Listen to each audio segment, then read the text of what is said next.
The story begins at the Awakening Plaza. Welcome to a world of strange powers and shifting illusions where reality and games have merged into one. Here, when humans hit the age of 18, they will awaken unique skills, opening the door to superhuman abilities. The skill system is divided into three main branches: combat, lifestyle, and support. Anyone unlucky enough to awaken a lifestyle class is basically resigned to a life as an ordinary person, while support classes are nothing but terrifying money-burning machines. Without a great family or a powerful backing, don't even dream of training a decent support unit. As far as I'm concerned, the most optimal path is to awaken as a fighter in the combat class. This world is scattered with countless dungeons, forbidden zones, secret realms, and monsters. Only by awakening as a fighter and insanely grinding levels to slay monsters can I constantly grow stronger, and I, Lam Han, will definitely become the strongest man alive. As he was lost in his heroic daydreams, someone suddenly poked Lam Han in the shoulder. "Hey, it's your turn." It was Vuong Quang. He whispered the news. "The homeroom teacher has been eyeing you for a while now." He cursed under his breath. "This time I'm really done for." This beautiful lady was Duong Tuyet V, the homeroom teacher of Class 6. She spoke in a stern tone. "You there, don't be distracted on such an important day as the awakening ceremony." Before she could even finish, Lam Han dashed onto the awakening platform. Vuong Quang stood below cheering him on. "Lam Han, wait until you become a fighter, then the two of us can go grind levels and slay monsters together. Wait for my triumphant return." Awakening. A class doesn't just depend heavily on talent. It's also influenced by one's own willpower. Ever since he transmigrated here, he had been putting in non-stop effort, just for the goal of becoming a fighter. Lam Han slowly stepped into the center of the formation. Instantly, a massive pillar of light shot up from the vortex straight into the blue sky. Oh my God, is Lam Han's talent really this terrifying? What kind of overpowered class is he going to awaken? Wait, what the hell is happening? Duong Tuyet Vi explained. "It's a hidden class. In this world, besides the three main branches, there exists an extremely rare type called a hidden class. Its very appearance has triggered this heaven-shaking, earth-shattering phenomenon. This is a blessings from the heavens for a new class." Below, Vuong Quang was beyond excited. "Does this mean Lam Han will definitely become an invincible powerhouse?" A notification board appeared before Lam Han. "Congratulations, Lam Han class change successful. Achievement unlocked, hidden class. Class attribute hidden. Specific name, Life Priest." Lam Han's jaw dropped as he heard this. He thought to himself, a priest, isn't this like the founding ancestor of the support branch? He stood there frozen for a long time. The person in charge also muttered with regret, "Can't believe it's a priest. This kid, what a pity." A confused Vuong Quang turned to the person conducting the ritual. "Teacher, the phenomenon Lam Han caused was so spectacular. It's clearly a high-tier class. Why are you calling it a pity?" The person explained thoroughly. "A priest belongs to a unique branch of magic different from ordinary mages. They support teammates by singing battle hymns. Each hymn provides different buffing effects, truly a very strange support class. However, its path to leveling up is filled with hardships. The cultivation system in this world is divided into 9 realms from high to low, with every 10 levels being a stage. On this basis, a priest needs to absorb special elements, which means having to dive headlong into natural disaster zones. And natural disasters, even level 60 powerhouses don't dare to venture deep into them. Who could possibly meet such a condition in history? No priest has ever surpassed level 10. It's known as one of the most trash-tier classes." Upon hearing this, Vuong Quang was stunned into silence. "A natural disaster? That's a force of nature even more terrifying than legendary forbidden-level spells." He trudged down from the platform. Teacher Duong Tuyet Vi approached to comfort him. "Lam Han, don't be discouraged. After all, you do possess a hidden class." He thought bitterly, "Is my life as Lam Han really over before it even began?" He dejectedly dragged his feet home. He opened his personal attribute board to examine it. Among the 5 stats, 3 were over the 100 mark. This base foundation was many times stronger than an average person's. If only he had awakened as a fighter. How overpowered would these stats be? Stamina is currently 100, agility 30, magic 50, resilience 110, and strength 120. Well, let's see what skills I've got. At one glance, he immediately curled his lip in disdain. Why did I end up with the weakest class of them all? And I'm stuck with 4 of the trashiest skills among all trash. A weakling like this, even if they reach level 10, wouldn't compare to a common lifestyle class. Suddenly, a familiar sound rang out accompanied by a notification. "You have received a message." He opened it and was overjoyed to find host is experiencing a mental breakdown. Guide system officially online. Activate 10,000 times acceleration feature. He cheered inwardly. A system my golden finger finally decided to show up. The system allows you to select any item to proceed with 10,000 times acceleration, no restrictions on targets. Lam Han asked immediately. System, can you accelerate my class board 10,000 times? The answer was, of course. Very soon after a new notification popped up. Class board successfully accelerated 10,000 times. Host, please check immediately. Everything inside had completely transformed forbidden magic exclusive talent, capable of suppressing all elemental magic within a 500-kilometer radius. Converted into personal magic power, Angel's Protection, forbidden level skill. Sing the hymn of praise to the goddess of life to automatically resurrect a portion of dead creatures, excluding machinery elements and the undead. Death's Recovery, forbidden level skill. Chant the hymn of the death god to summon an army of demons after victory. It will convert 30% of defeated enemies into spirits on your side, excluding non-living units.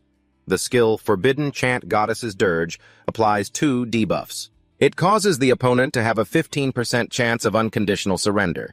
Finally, the Forbidden Chant Chaos Zone summons the chaotic land of Feta, gaining 2 types of buffs while randomly casting forbidden spells, such as explosive ice arrows, continuous star fragments, and Judge of the Final Day. Lam Han exclaimed, "Great stuff! These 4 types of forbidden-level spells have their basic attributes increased 10,000 times over. With this kind of gear, I can easily charge into a natural disaster now." But suddenly Vuong Quang came running after him. "I finally found you! I've caught up to you, Lam Han!" "Don't ignore me. You took off right after the class transfer. I still have important things to discuss. In 7 days, the university entrance exam begins. Let's go grind dungeons these next few days to improve our strength. Let's take the exam together." Suddenly, a mocking voice echoed from afar. "Ha ha ha ha, Vuong Quang, are you telling jokes?" Lam Han awakened the trashiest class and still wants to get into university. "Are you going there to sweep the floors?" "What do you mean by that?" "Cao Sung, you only awakened a stealthy thief class in the combat system anyway. What are you so cocky about?" Cao Sung's face darkened as he stepped closer to Lam Han. "I've said it before. Good theoretical grades don't solve anything. People from poor backgrounds like you are destined to be losers." He immediately retorted sharply. "Wise dogs don't block the road. Get lost so things can be clear." Cao Sung turned purple with rage and shouted, "What did you just bark, Lam Han? Stop acting so high and mighty. Do you think you're still the #1 genius of high school #2? With that trashy class, I could beat you to a pulp with one hand tied behind my back." As soon as Cao Sung finished his sentence, Lam Han landed a straight punch to his face and followed up with one to his stomach, sending him flying far away. He slammed into the corner of the wall before stopping. Lam Han's eyes blazed with anger as he cracked his knuckles. "You just said you could handle me with one hand, right?" Seeing Cao Sung beaten to a pulp, the lackeys trailing behind him panicked in fear. "Boss, are you all right?" He spoke through gritted teeth. "What did you say again? One hand to handle me, huh?" Cao Sung still tried to save face. Don't be so smug yet. Wait a few days until I reach level 10. Once I transition to phase 2, you'll still be a loser forever. When that time comes, we'll see how I deal with you." Lam Han continued to crack his knuckles again, making the group jump in fear. Cao Sung hurriedly found an excuse to slip away. "Anyway, just you wait. Let's retreat." Vuong Quang walked back marveling, "Geez, Lam Han, I have a feeling you're destined to become a big shot who can stir up storms." "Brother, stop bragging. Let's head home. It's getting late. I'm being serious, you know." He walked silently through the dilapidated, crumbling streets. He muttered to himself, "When will these trashed roads ever be fixed? Walking here is such a pain." After weaving through the streets, he finally arrived at his small house. Lam Han felt both exhausted and dejected, thinking, "How do I tell Mom and Dad about this? They'll surely be disappointed in me." But as he opened the door, he tried to craft his brightest smile to face them. "I'm home. It smells so good. Did Dad show off his cooking skills today?" his mother asked gently. "Lam Han is back, huh? Today is a big day, so the boss let us leave an hour early to celebrate your awakening." The whole family gathered around the cozy dining table. His father picked up a bottle of wine and poured a glass. My son has become an adult today. Have a drink with Dad, shall we? Yes, Dad. And about your awakening, it's okay. The homeroom teacher already called your mother. I'm sorry, Mom and Dad. His father comforted him warmly. Even if you didn't become a warrior as you dreamed, don't ever be discouraged. That's right, son. An excellent person will shine no matter what profession they choose. Come on, young man, don't be so gloomy. Stay strong for the future of our family. Let's toast. Don't worry, Mom and Dad, I definitely won't give up. The dinner ended. His mother was busy washing the dishes in the back. Lam Han poked his head out and asked if she needed a hand. His mother glanced at him, smiled, and waved him off. No need, just go sit and watch TV. A black box that looked quite old appeared. His father's voice rang out, Son! Lam Han picked it up, eyes gleaming with curiosity, and asked, What is this? His father leaned against the chair, his face flushed with drunkenness, eyes half closed as he slurred, That's a gift from your parents. His mother stepped out from the kitchen, saw it, and said, Oh, you took it out already. This is our family's heirloom. Hearing his mother, he turned his head, puzzled. What kind of treasure looks this old? His mother explained, This was passed down by our ancestors. It's been over 100 years already.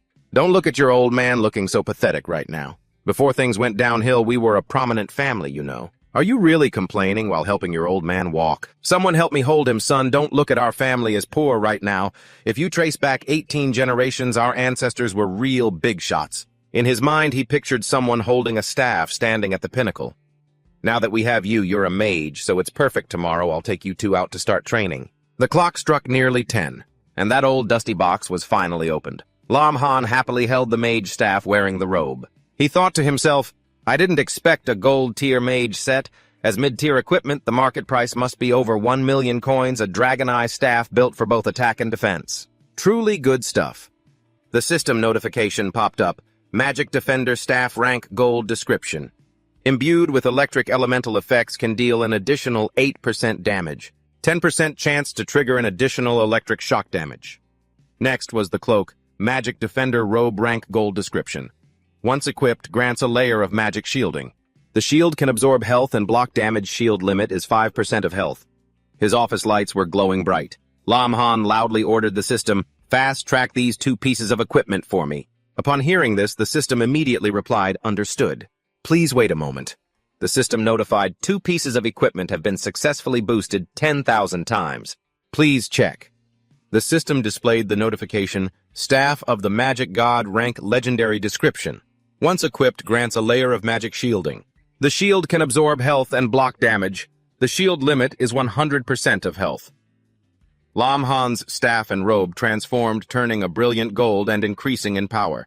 The system continued to announce the staff details. Staff of the Magic God Rank Legendary Description, imbued with electric elemental effects, 100% chance to trigger an additional Earth Electric Field skill. Incredible! Note, due to equipment limits, the boost is capped at 100%. Lam Han saw this and purred with delight, thinking, Ha ha, I'm rich. The gear turned legendary in a flash, plus that 100% success rate. He stood before the system, clenched his fist, laughed triumphantly, and said, Since ancient times, mages have been melee fighters. From now on, call me. His shadow reflected on the wall as he jumped for joy, calling himself a melee dad.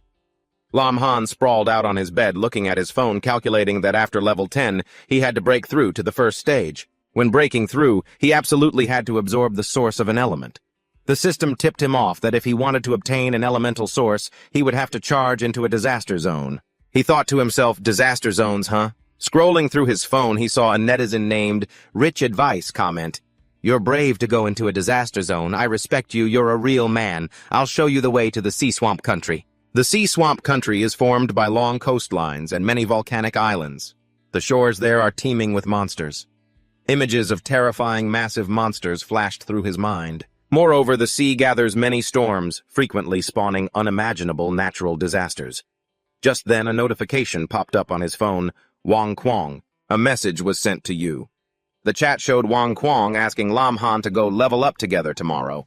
Lam Han refused, saying, I can't. Wang Quang asked why. He had specifically chosen a low-level monster dungeon where they were all level 1 to 5, most suitable for support classes to level up. Teaming up is slow, but safe. The university entrance exams are coming up soon. You have a great chance to get into a top university. Solo grinding is more efficient and levels you up faster, you know that. Wong Kwong sent a crying icon inside. Don't worry.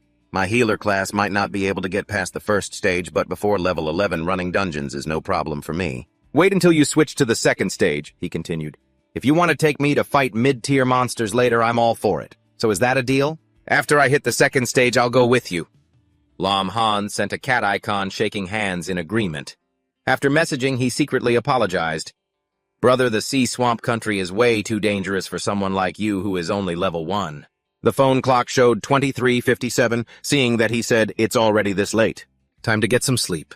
I hope everything goes smoothly tomorrow. The next morning at a high-rise building called the Teleportation Plaza, a voice announced, requesting departure to the sea swamp country. A hand slowly presented a ticket. It was Lam Han. Identity verified, permission to pass.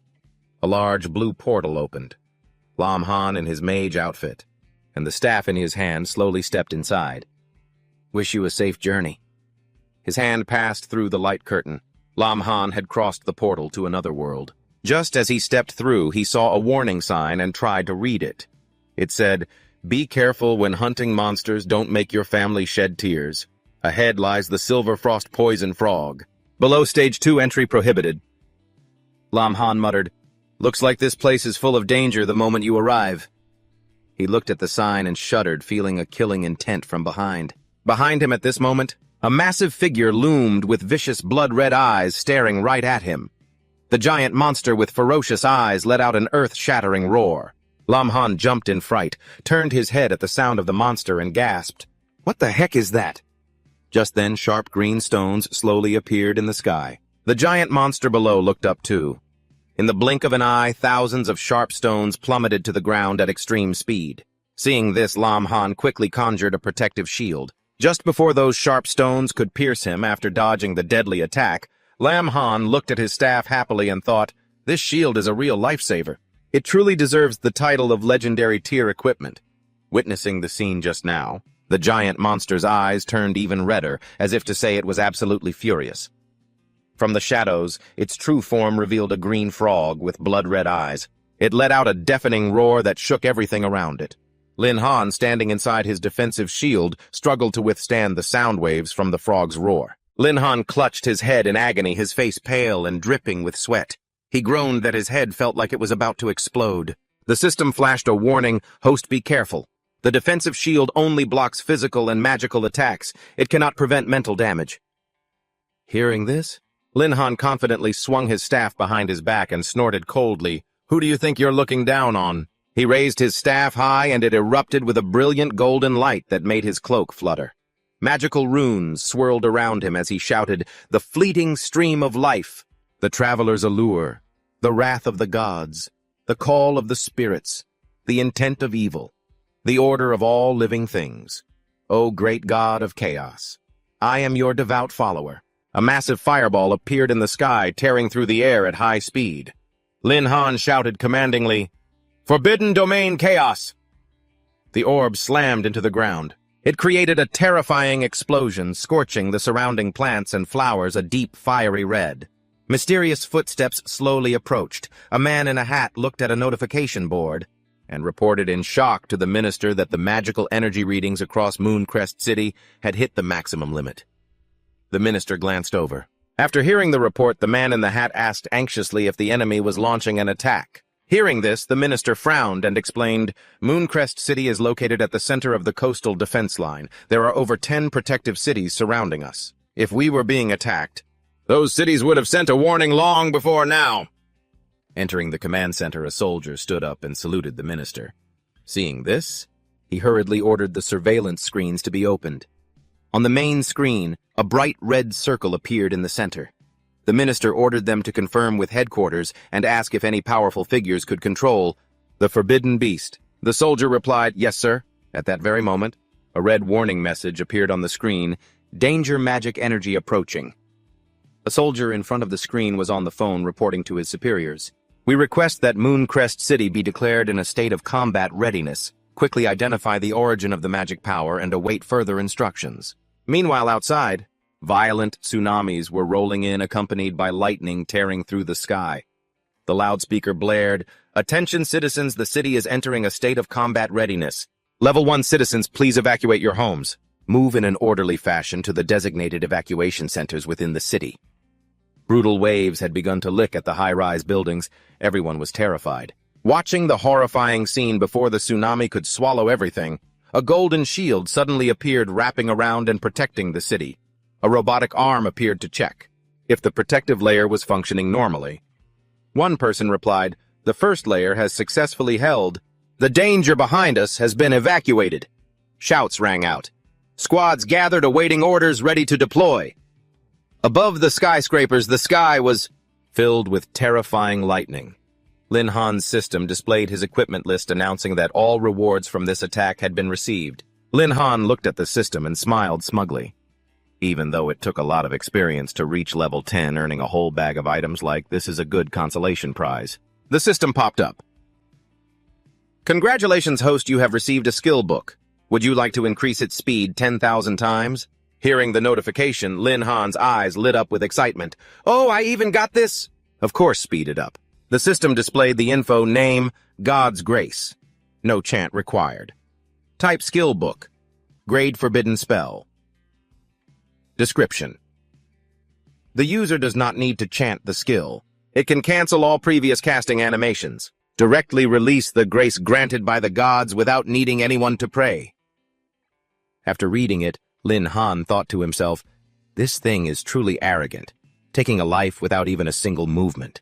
It was practically invisible. Before he could enjoy his joy for long, his whole body swayed as if experiencing an earthquake. He looked toward a distant mountain that was exploding. Thick columns of red smoke billowed into the sky. Seeing this, he muttered, "Looks like I need to quickly go collect the fire and wind elements." Checking the system map, he determined, based on the direction shown, it must be over here. He jumped onto the volcanic ash. Looking down from above, he realized the eruption had turned all the monsters inside into dust. It looked like he wouldn't need to lift a finger. While searching, he discovered an orb floating in the very center. The orb emitted brilliant light and roaring flames. He cheered, "Found it, the fire element." He opened his system. The system prompted, "Do you want to store the fire element in your inventory?" Without hesitation, he tapped, "Yes." After tapping it, he put his hands on his hips and laughed. "I didn't expect the fire element to be this easy to get. Now on to find the wind element." At that moment, violent waves were rising on the sea.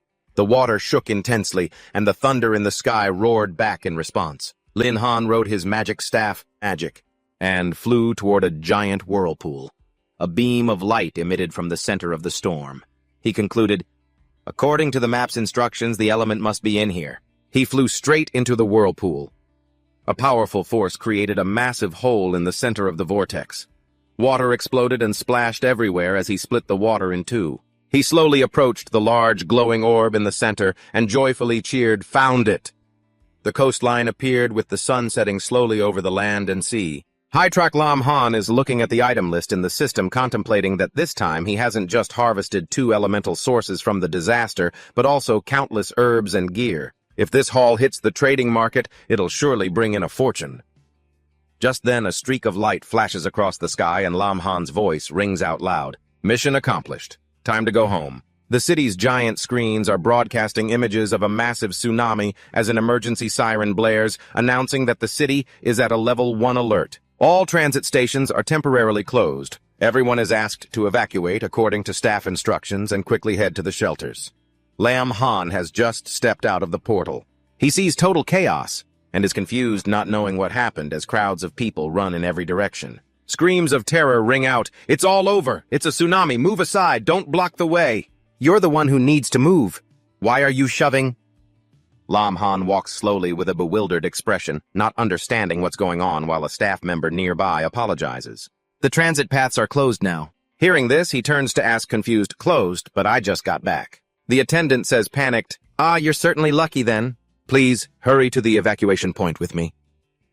The attendant says this while pointing the way, telling him that since he just returned, he must not know that a mysterious force triggered a tsunami to strike Huinwit City and everything is in total chaos right now. They say that force came from the High-Track Nation. Hurry, I'll take you to safety. Hearing the attendant, he asks back, stunned, "Safety?" His mind immediately clicks. A mysterious force from the High Troc Nation? Isn't that the forbidden spell I just used? He grips his staff tightly and secretly blames himself, realizing his miscalculation of the forbidden spell's power had led to a tsunami that nearly wiped out all of Hui Nuit City. Without a second thought, he turns around and hurries back with a serious expression, ignoring the attendant calling out behind him, "Hey, passenger, where are you going?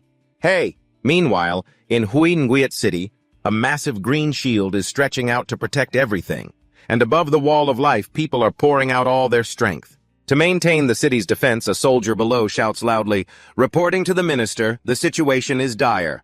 The diagnostic machine shows the wall of life has reached its limit. There are only 5 minutes left until the next wave hits. The mayor, hearing this, shouts in shock, "What?" The minister immediately raises a hand to command, "Relay my order to all powerhouses above level 30 who have gathered. Get to the wall of life immediately. Also quickly call for help from neighboring cities.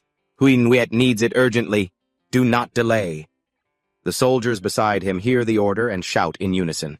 Understood. At that moment, a massive crack appears on the city wall. The soldiers' voices ring out with determination. "We must hold the wall of life at all costs once we fail. Hui Nuit City will be destroyed by this disaster. In this battle we shall not retreat one step." A loud roar echoes, "As long as we live, the city lives. As long as the city lives, we live." Over by the minister, a soldier in white screams in terror, "No, this is bad!" Seeing the wall of life cracking, he panics and yells, "What?" At that exact moment, the minister frowns, calculating if it has come to this. There is no other way but to take a gamble. He slams his hand down hard, creating a glowing golden magic circle and orders, "Everyone hear my command. Use your magic to create a force reverse the protective barrier. Before the tsunami strikes, shove it back for me. Do not hold back. Use every bit of your magic." The survival of Hui Nuit City is bet on this. The entire shield slowly reverses toward the tsunami. A loud, unified shout rings out, "Yes, sir!" Someone collapses from exhaustion, gasping, I can't go on." Another tries to force out, "It's no use." The speed of the magic can't keep up with the speed of the tsunami. In the distance, a soldier screams, "Hey, hold on!" The mayor sees the scene. His face furrows, sweat pouring down as he gasps, "Ugh," and thinks in despair, "Is this it? Is Hui Nuit City going to vanish today?" From far away, a glowing staff points directly at them. A voice rings out like a song of blessing, and the soldiers who are running out of strength are instantly restored. They are stunned. "Wait, whose magic is this?" "Ooh, I feel my body suddenly overflowing with energy. I can't believe I've recovered." "Then let's get up and fight." By now, the shield has covered almost all of the aggressive tsunami. A voice rings out filled with hope. "Just a little more and we can control the waves." The shield has completely covered the fierce sea surge. The soldier's voice rings out filled with excitement. "Minister, the protective layer has successfully reversed. We've successfully contained the tsunami." The minister, hearing this, shouts loudly, "Hold the barrier for me. Those who still have strength, open a portal now. Throw it as far away as you can." The tsunami displacement begins as the shield slowly fades into nothingness. A loud announcement confirms the large-scale displacement was a success. Sea levels are dropping 10%, 50%. The surface has returned to its calm state. An announcement rings out that the waters have stabilized and the protective barrier is deactivated. The soldiers stare at the scene in front of them, stunned and speechless, whispering, It really worked." High in the sky, Lam Han is riding his staff. He looks down at the joyous scene below and shouts, "Oh yeah, haha, we did it!" With a charming smile on his face, Lam Han says softly, "Once the job is done," then sighs in relief. "That was too dangerous. I almost caused a huge disaster. The power of a forbidden spell is truly overwhelming. I have to be more careful from now on. I can't let something like today happen again." A ding sound comes from his pocket. His mother's voice echoes from the phone. "Little Han, are you okay? The tsunami hit just now and you weren't answering your phone. I was going crazy with worry." Lam Han thinks to himself, I forgot about that." He immediately reassures her, "Don't worry, Mom, I'm fine. I was in a shelter just now, so there was no signal. I'll be home soon." The sun slowly casts its warm light over the city, and an announcement echoes, "The danger has been resolved. Time to go home. Tomorrow I'll go to the job advancement hall to finish my level-up quest, then hit the trade market to sell some herbs and improve life for Mom and Dad." The next morning at the job advancement hall, a voice calls out, "Hello, I'm here to accept a level 2 advancement quest. Please fill out this form first." Lam Han sits in front of the receptionist and says, "All done." The receptionist takes the paper back. "All right, I'll verify your information." She picks up the paper and reads, "Name Lam Han, age 18, status student, profession weak. A weak profession." After reading, the receptionist immediately puts on a look of contempt. There are two types of advancement quests, designated ones which are usually grade A or B and random ones. The grade is based on luck. Which one do you choose? A sign next to them reads, "Treating customers with friendliness and consistency," which is truly ironic. Lam Han timidly says, "A random quest." The receptionist brings out a blue orb and says, "Please place your hand on the crystal ball and channel your energy into it." The receptionist glances at him and thinks, "Probably another guy looking for a lucky break to get a low-level quest." She says, "Your result is ready. Your quest grade is..." A system notification pops up. System has selected a suitable quest. Advancement quest. Go to the underground city, find and kill the Abyssal Apostle, and obtain the Abyssal Heart. Quest grade S grade quest. A loud, panicked scream rings out. The receptionist looks at him, stuttering, "This?" Before she can finish, Lam Han makes the call, "I accept."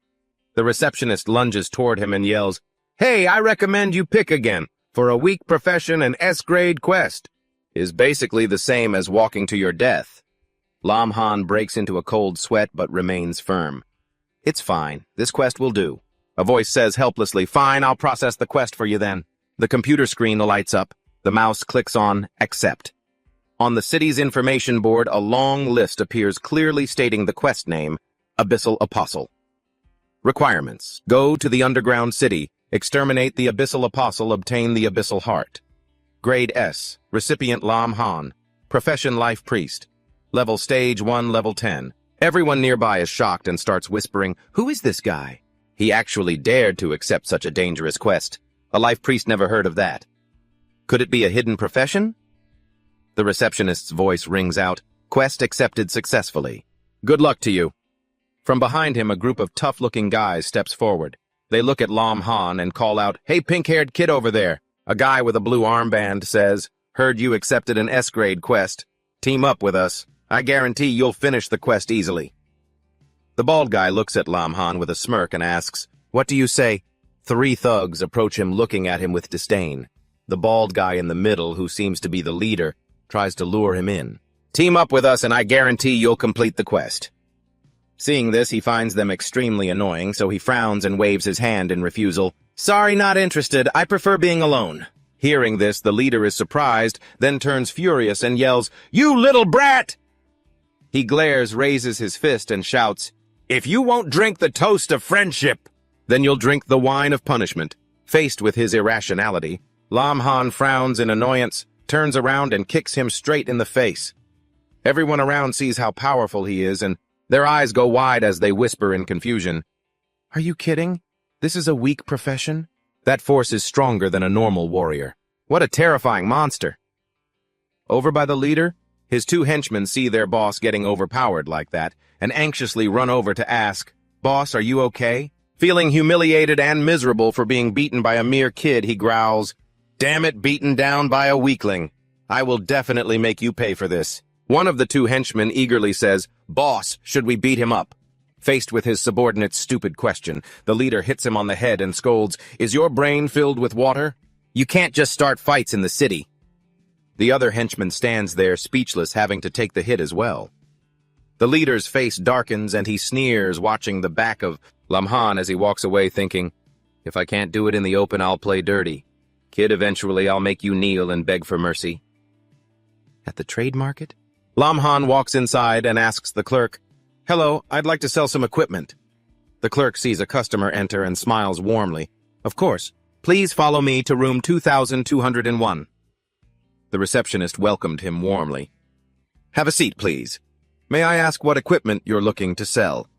He then poured out a small mountain of shimmering gear. The girl was visibly startled. "So much! All of this?" But to him, this was nothing. He calmly replied, "This is the spot." Sensing he was a VIP client, the staff member said, "Please wait a moment, I need to get approval from the manager. The manager will handle this with you personally."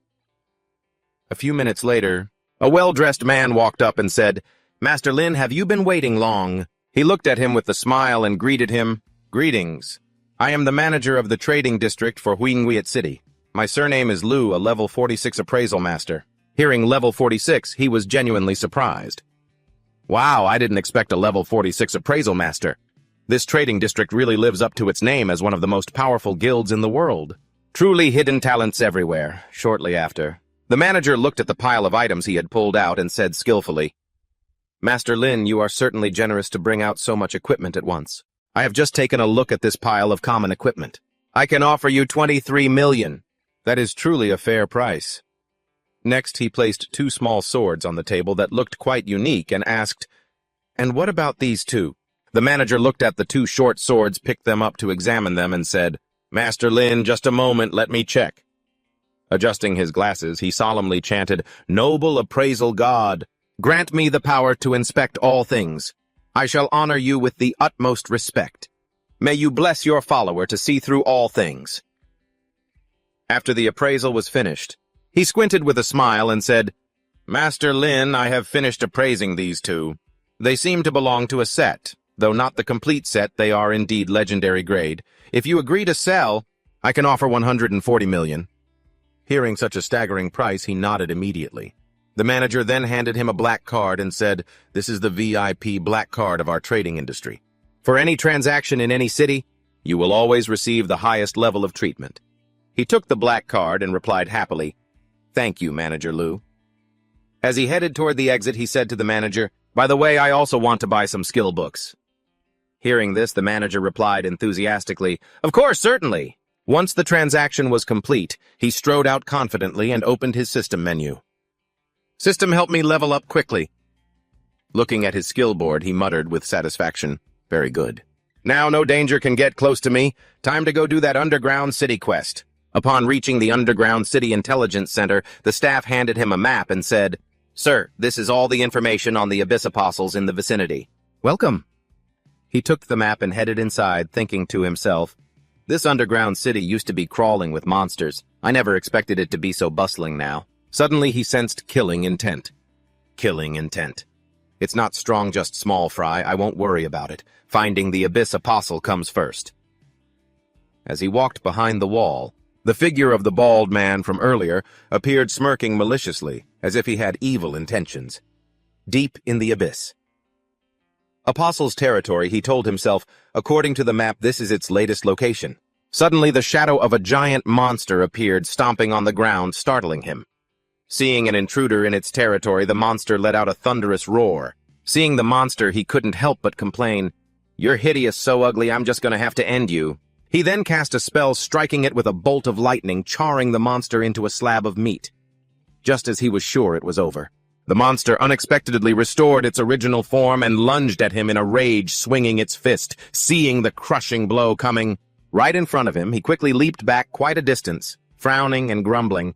So strong, my health took a hit of 1,800. My level 10 ice poison frog skill didn't even deal 800 damage. Suddenly a strange scream came from afar. You arrogant brat! Before the Abyss Apostle, you're just a small fish. He turned his gaze toward the voice, frowning in anger. It's you guys. The trash from the 3 Societies mercenary team. On the other side, the bald man held a sword. He walked up arrogantly with his henchmen and boasted, You're too full of yourself. A weak class player daring to touch the Abyss Apostle, plus I've done my research. You have several tens of millions in assets. All of that is going to be mine now, ha ha. Hearing the man's arrogance, he glared at him. You know I have a lot of money and you still dare to make a move. You guys are really tired of living, aren't you? The bald man didn't seem to know what fear was. Even while being attacked by the monster, he calmly said, Dead man walking and still running your mouth. He then swung his blade. Shredding the monster into hundreds of pieces, he continued to brag, I am a tier 2 expert. Dealing with a level 10 monster is a piece of cake. He then pointed his sword straight at him. He laughed cunningly. Plus, who would know if I killed you in this godforsaken place? He darkened his expression, glanced at the 2 henchmen, and cast a spell. Time's up. Forbidden spell. Fall into corruption. Behind him, the 2 henchmen fell under the curse and picked up sharp knives. Their eyes flashed blood red as if they were being controlled. They trudged toward their boss with intense bloodlust, muttering, Kill, kill! The boss saw his henchmen acting strange and panicked. Breaking into a sweat, he stammered, What do you guys think you're doing? What are you doing? One of the two henchmen suddenly lunged and hacked wildly at him. Thinking they wanted a bigger cut, he dodged the blows and screamed, Are you guys crazy? If you want money, just tell me, we can talk it over. But the two men were like lost souls. Deaf to his pleas, they attacked furiously, screaming. The man panicked, his face turning pale, and he waved his knife around in fear. Fine, I'll give you half more. Don't be so greedy. Seeing it had no effect, he pointed his sword at them. You guys are trying to threaten me. You've got a death wish, don't you? Suddenly, they lunged at each other. One of the henchmen grabbed the guy's arm and bit down until blood started streaming out, while the other wasn't holding back either, latching onto his leg and taking a massive chunk out of it. The bald guy was terrified, stumbling backward in pain. Then he looked at me, stuttering, It was you! Did you bribe them? I just curled my lip into a smug smile and replied, You idiot, you still haven't figured out that I've had them under my control this whole time. The bald guy broke into a cold sweat, his face pale with disbelief. No way. You're just a level 10 healer. How could this be? Watching him, I gave a cold chuckle, raised my magic staff, and started chanting while saying, Who told you a healer couldn't do this? Forget it. This is the final act I prepared just for you. Enjoy it. Domain of Chaos. As the words left my lips, a lightning bolt crashed down, turning him and his two henchmen into dust. Before he vanished, he let out a desperate final scream. Who exactly are you? I ignored his screaming and calmly walked out of the cave.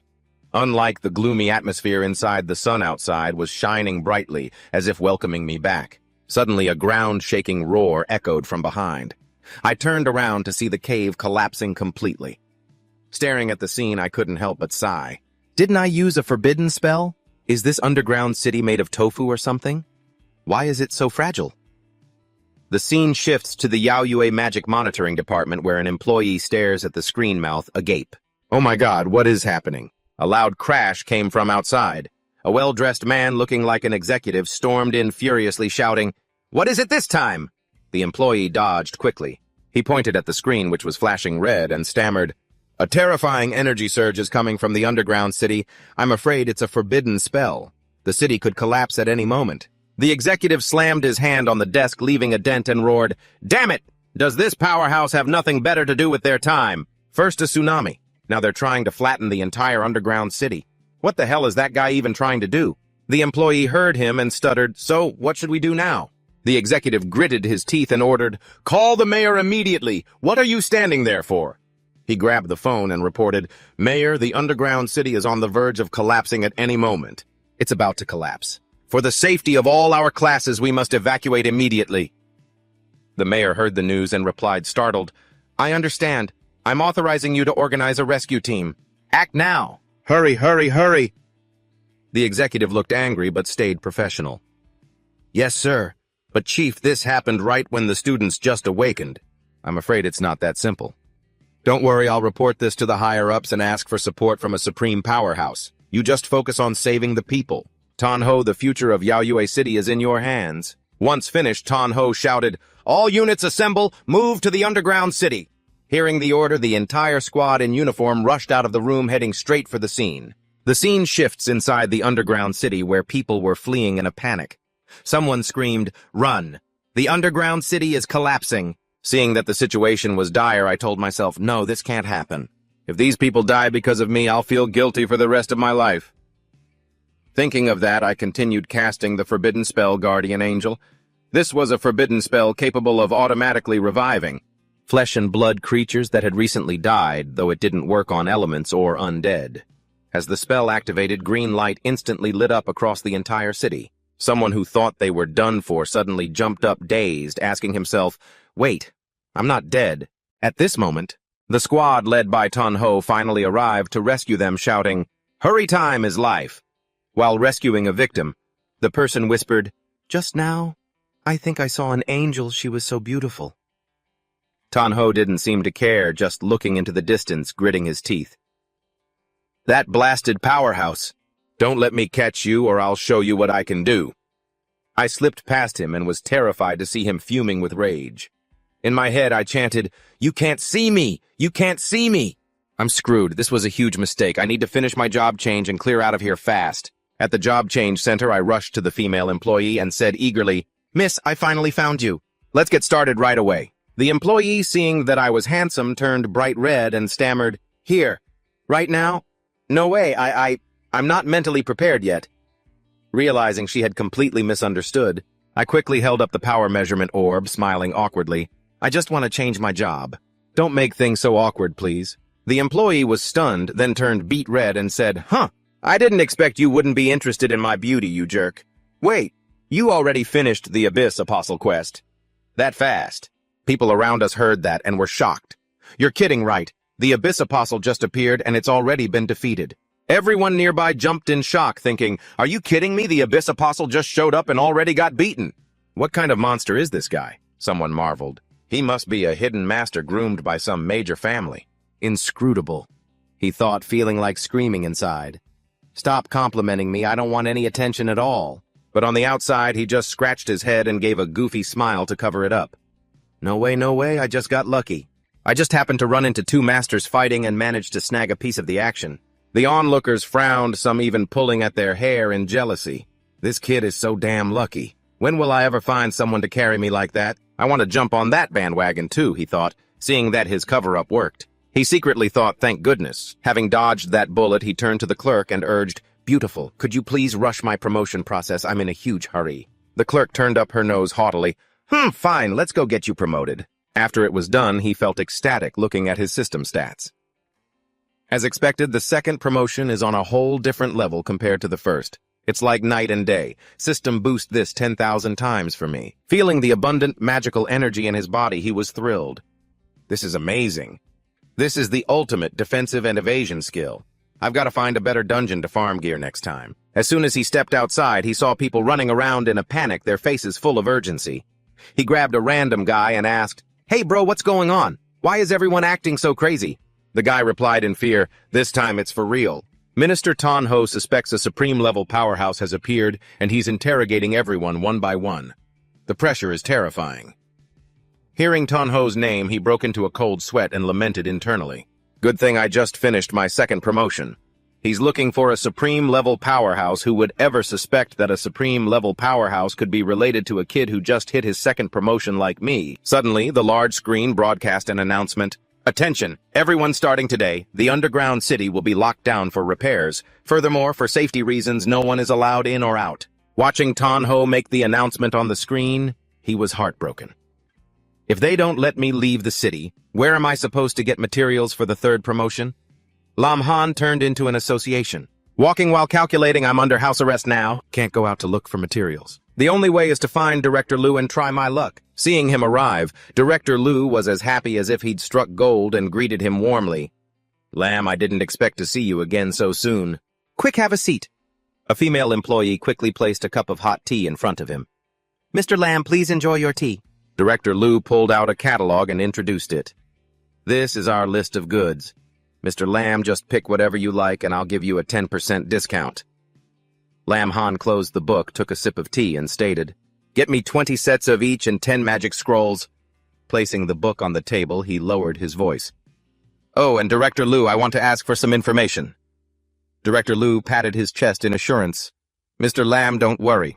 The information from my trading firm is always the real deal." Lam Han spoke directly. "To be honest, I need the origin of the disaster." Hearing this request, Director Liu looked troubled. "This." Seeing the old man stuttering, he pressed, "You don't have it." Director Liu hurriedly explained, "No, it's just that the origin of the disaster is extremely rare. Even information on where to buy it is non-existent." He smiled and said, "I understand. What if I trade an epic-grade piece of equipment for it?" Director Liu's eyes lit up. "Mr. Lam, you're a VIP. You're being too formal. Recently, the city of Junguit is having an auction, and there will be information about it there." He thought to himself, "Waiting for the auction will take too long. I might as well find a place to grind levels and craft gear first." He pretended to be unhappy and said, "Director Liu, doing business like this is not okay. Even if I don't buy this news, it will come out sooner or later. I'm paying you an epic-grade item for it after all." The old crook wore a greedy smile. "Don't worry. How could I let a loyal customer lose out? Bring the item out here." A moment later, the employee brought out an object covered by a white cloth. Director Lu pulled the cloth away. Go ahead and examine it, sir. The shimmering light radiating from the object left him stunned.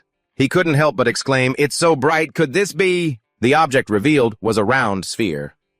Old Director Lu continued, "Exactly, this is the legendary teleportation array for the Silver Tier Advancement Dungeon. With this, you can bring one person into the Silver Tier Dungeon and enjoy the feeling of leveling up in a flash." He held the item in his hand and clicked his tongue. "Director Lu, not bad. A Silver Tier Dungeon is rare and hard to find. You can't necessarily buy one even if you have the money." The old man rubbed his hands together, grinning from ear to ear. "Well, Mr. Lamb, are you satisfied with our service?" He gave the old man a thumbs up and said happily, "Satisfied? I'm absolutely delighted, Director Lu. You really are a good brother." After closing the deal, old Lu and his staff saw Lam Han all the way to the door. Once he was out of sight, the employee asked, "Director, the Silver Tier Dungeon ticket is worth its weight in gold. Did we lose out by trading it 1-for-1? He watched the boy's retreating figure and said triumphantly, "How the hell could I lose?" I felt his energy was much stronger than last time. If he needs the origin of the disaster for his promotion, it's very likely I'm about to witness the second promotion ceremony. This investment is a steal. Leaving that place, he went to the central hall pondering. The Silver Tier Dungeon can take 2 people. Who should I invite? As he was thinking, his phone rang. Seeing Vuong Quang's name, he chuckled to himself. Speak of the devil. As soon as he picked up, Vuong Quang started rambling, "Hello, hey brother, you remember me." He teased back, "Oh my, look who's calling. A busy guy like you actually has free time to call me today." Vuong Quang, holding a skewer in one hand and chewing with his mouth full, replied, "I was thinking of asking you to form a team to fight monsters. Damn, I can't believe the city is actually on lockdown. Just needed to vent a little. I'm currently stuffing my face to drown out the sadness. I was just taking a gulp of beer when I nearly choked after hearing Lam Han say, 'Stop talking about me helping you level up. I've got this sweet deal instead.' Ever heard of a Silver Tier Dungeon portal?" Vuong Quang spat out his beer and yelled, "No way which sugar mama's keeping you, man! You actually managed to find something that rare? Maybe you should introduce your brothers to her so we can get a piece of the action." His sugar mama comment made Lam Han roll his eyes so hard that everyone around them started staring like they were aliens. "Stop talking crap," Lam Han snapped. "Are you going or not?" Vuong Quang quickly replied, "Of course I'm going." "What time and where?" Lam Han gave the final word. 9 a.m. tomorrow at the Silver Dungeon entrance. Don't be late or I'm leaving you behind." Vuong Quang shouted in excitement. "Deal. You're a real jerk keeping a sweet deal like this all to yourself." The next morning at the entrance to the Silver Tier Dungeon, a long line of people stretched out. Upon seeing Vuong Quang, Lam Han smirked. "You're pretty early, huh, what? Did hearing Silver Tier Dungeon get you all fired up?" Vuong Quang admitted defeat and replied, "I just came to see what the sugar mama keeping you looks like. I didn't see a single soul wasted my early wake-up call, man." Lam Han was speechless and just shook his head. He really couldn't handle this guy. Lam Han walked up, wrapped his arm around Vuong Quang's neck, and put him in a headlock. He squeezed hard and growled, "If you want to die, just say the word and I'll grant your wish right now." While the two were joking around, a group of people came marching aggressively from the distance. One of them called out, "Well, well, well! Look who I found here. Isn't this the top genius of the whole school from back in the day?" A guy with orange hair mocked him. "Ha ha ha, hilarious. A support class scrub like you. What right do you have to step into a Silver Tier Dungeon?" Hearing them insult his friend, Vuong Quang rolled up his sleeves, ready to brawl with them. The guy who greeted him earlier started taunting Vuong Quang again. "I'll give you some sincere advice bringing a dead weight like him into a Silver Tier Dungeon. If you die in there, we'll be sure to pick up your corpses." "Ha ha ha!" Vuong Quang was furious and shouted at Lam Han. "Lam Han, let me go! I have to fight this guy to the death!" You raised a hand to stop Vuong Quang and calmly advised him. "Don't bother wasting your time with trash. Just looking at these guys, you can tell they're weak."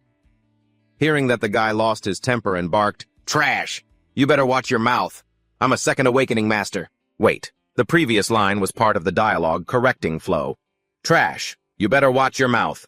I'm a second awakening master." You just smirked with contempt. Het trash who just got provoked and is already showing his true colors. "And you expect me to respect you guys? As if hit where it hurts." He gritted his teeth. "What are you trying to say, huh? Speak clearly if you've got something to say." Lam Han didn't even care about him, eyes fixed on the dark, deep cave. "What's the matter still not going in?" The person behind the scenes not far away, a figure was skulking closer. A group of people quickly surrounded Lam Han and Vuong Quang, but it looked like a few small fries like these weren't even worth their attention. A confident smile remained on their faces. Lam Han greeted them in a friendly manner. "Cao Sung, it's only been a few days and you're already looking this pathetic." He seemed to be mocking the opponent for having to bring such a large mob just to regain his courage. Cao Sung, the guy with slicked back purple hair, gelled into place. His outfit looked flashy, but it came with an obnoxious, arrogant face. He looked just like one of those rich, empty-headed brats who only knows how to rely on his family. Cao Sung glared back defiantly. "Already provoking me and now you want to goad me too?" He tried to put pressure on Lam Han. "Did I say something wrong? A support class loser who can't even level up daring to enter a silver tier dungeon, isn't that just asking for death?" The lackeys behind him looked fierce and not at all friendly. Cao Sung spread his arms and turned to incite the protagonist's best friend Vuong Quang. "I advise you to team up with someone else. It would be better." Not only was he arrogant and mocking, but he also intended to break up Lam Han's party, truly a typical villain from the legends. Vuong Quang had been friends with Lam Han since they were kids. Seeing his friend getting trashed like that, he absolutely wouldn't let it slide and was ready to rush in to teach that riffraff a lesson they'd never forget. "Lam Han, don't stop me today. I have to beat that guy. Don't stop me. Today until his teeth hit the floor before I'll be satisfied." What a guy with a lot of nerve. However, he was stopped by the very friend he wanted to protect. Lam Han quickly reached out to block his friend and said gratefully, "Thanks, brother. But for this kind of face-slapping business, it's better if I handle it myself." Vuong Quang was scowling and still felt very frustrated, but he didn't charge in anymore. The red-haired guy, Cao Sung's lackey, grabbed his sword aggressively. He charged in bitter and yelling, "You don't take us seriously, do you? Go to hell." With zero effort, Lam Han effortlessly flicked the sword right out of the guy's hand. Vuong Quang was already way too used to seeing this kind of boss move. It was clear that guy wasn't even worth their time. Lam Han's overwhelming level left him scared out of his mind. How could someone like that even exist? Lam Han grabbed the redhead by the collar, leaving him looking absolutely stunned and confused, before hurling him straight into Cao Sung's crew like a bowling ball. He shouted, "Strike!" If this were actual bowling, Lam Han would have scored a perfect game. The four of them went flying in a pathetic heap, while the orange-haired and black-haired guys from Cao Sung's faction were horrified. "No way!" He didn't even use any skills, did he? His physical stats are way past the normal limit. And he's a support class. How can someone in that class be this much of a beast? The two guys trembled as they watched their buddies spitting blood on the ground. The price for looking down on a support class was steeper than they thought. Lam Han charged forward, iron fist aimed straight for Cao Sung. Trembling in fear, Cao Sung cowered and stuttered, "Don't you come over here!" Then Cao Sung got to experience the bitter outcome of messing with the wrong people. He was tied tight to a massive boulder, crying out in misery. He begged, "Lam Han, Vuong Quang, I was wrong. Please, you two just let me down." Vuong Quang mocked him, "Not a chance, pal. Until you actually realize what you've done wrong, just stay up there and enjoy the view. Lam Han, let's go." After blowing off some steam, the two of them walked away with a grin, leaving him behind. Cao Sung sobbed in absolute humiliation. "Lam Han, Vuong Quang, I swear I'll never forgive you." He was tied up like a Vietnamese rice cake with no way to break free. Becoming a target for everyone's criticism for a prideful guy like him, there was no punishment more brutal than this. A passerby muttered, "Man, that's pathetic. A noble son getting taken down by a support class guy." Another passerby chimed in, "Good thing he's not my kid. Otherwise I'd die of embarrassment." Lam Han and Vuong Quang stepped through the portal, the scenery shifting instantly from a dreamy forest to a desolate, ruined battlefield where dry bones lay scattered across yellow sand. "Those are the undead soldiers," Vuong Quang remarked. "So this is the ancient battlefield, huh? Doesn't look like much, does it?" Lam Han warned him cautiously. "These aren't your typical low-level mobs from the starter village. Better stay sharp." No sooner had he finished speaking than a bony hand shot up from the dirt, grabbing Vuong Quang's ankle. He jumped, startled. What, do they even know how to set up an ambush? Lam Han was taken aback too. Seeing this as his golden opportunity to prove himself, Vuong Quang shouted, "Lam Han, stand back. My job class is a card master. No monster is getting near me." As he spoke, he summoned two glowing golden cards. They flashed with lightning-like brilliance, looked pretty powerful. Lam Han stood quietly behind his friend, fully trusting him and waiting for the show. In a blink, the undead were blown to smithereens. Vuong Quang laughed proudly. "See that, brother? Now that is true power." Lam Han strolled over from a distance, dragging a zombie behind him with one hand, while a mountain of smaller and larger zombies lay motionless stacked up behind him. He chuckled to his best friend who was riding high on his own confidence. That was really strong, only a tiny bit slower than me. Vuong Quang was totally triggered, unable to reconcile his friend's strength with his class. Completely ignoring the logic, he pointed right in his teammate's face and yelled, "Brother, the scene you're creating right now is just wrong on so many levels. Since when can you solve these things with your fists? You're actually a hidden melee fighter, aren't you?" Lam Han wasn't the least bit surprised by this reaction. He laughed it off and explained, "I'm a healer with natural-born divine strength. What's so weird about that? If I weren't worried about the government finding out I could just cast one forbidden spell and wipe this whole map clean." With that, he tossed the zombie aside like trash, acting like it was no big deal. The power was truly terrifying. Vuong Quang stood there looking awkward. Just had to accept it. I mean, who told my best friend to be such a monster? But being too relaxed is boring too. Vuong Quang sighed gloomily. I suddenly feel a bit useless. With those insane physical stats, you could just give yourself a hammer and clear this entire dungeon solo.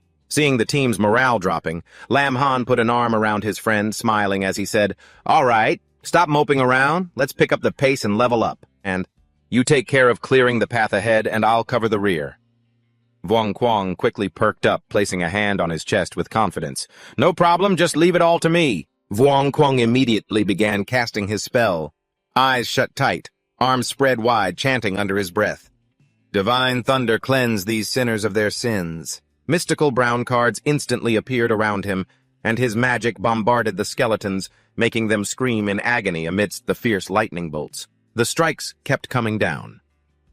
Once everything was settled, Vuong Quang stood next to Lam Han, stretching his arms out to relax, and exclaimed, "We leveled up really fast this time." Before he could finish his sentence, Vuong Quang suddenly wondered, Lam Han, what's wrong?" At that exact moment, as if sensing imminent danger, Lam Han grabbed Vuong Quang by the shirt and dragged him away. Completely bewildered and not understanding what was happening, Vuong Quang shouted, "Lam Han, do you even see me as a human being?" A giant axe slammed down exactly where the two had been standing, sending rocks and debris flying. Lam Han turned back to observe while Vuong Quang stared in horror at the terrifying scene before him. A horned monster with 5 massive axes stood towering before them, roaring in anger. Seeing this, Vuong Quang standing nearby marveled, "Lam Han, next time I really have to call you Brother Han. You managed to spawn a hidden boss. That is absolutely top tier." Lam Han immediately stepped in front of Vuong Quang to protect him, his expression turning serious. "Be careful, this one isn't simple." Standing behind him, Vuong Quang reassured him, "Don't worry, I'll provide long-range support to wear its stamina down first. Wait, hold on." Before Vuong Quang could finish his sentence, Lam Han had already darted off like an arrow toward the fierce monster.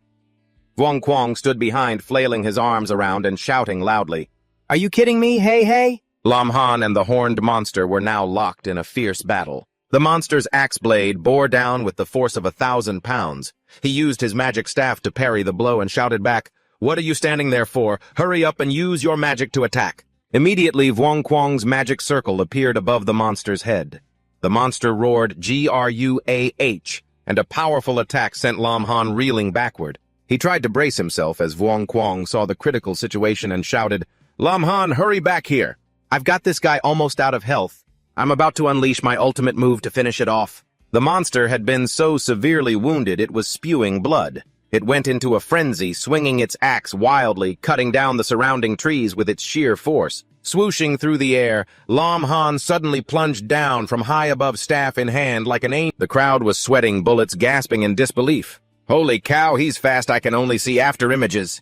The guy next to him darkened, looking sour. "This Lam Han is ridiculously fast. He hasn't even got a single scratch yet. Is this the level of a top-tier master?" An old man sitting in the stands nodded, sighing in admiration.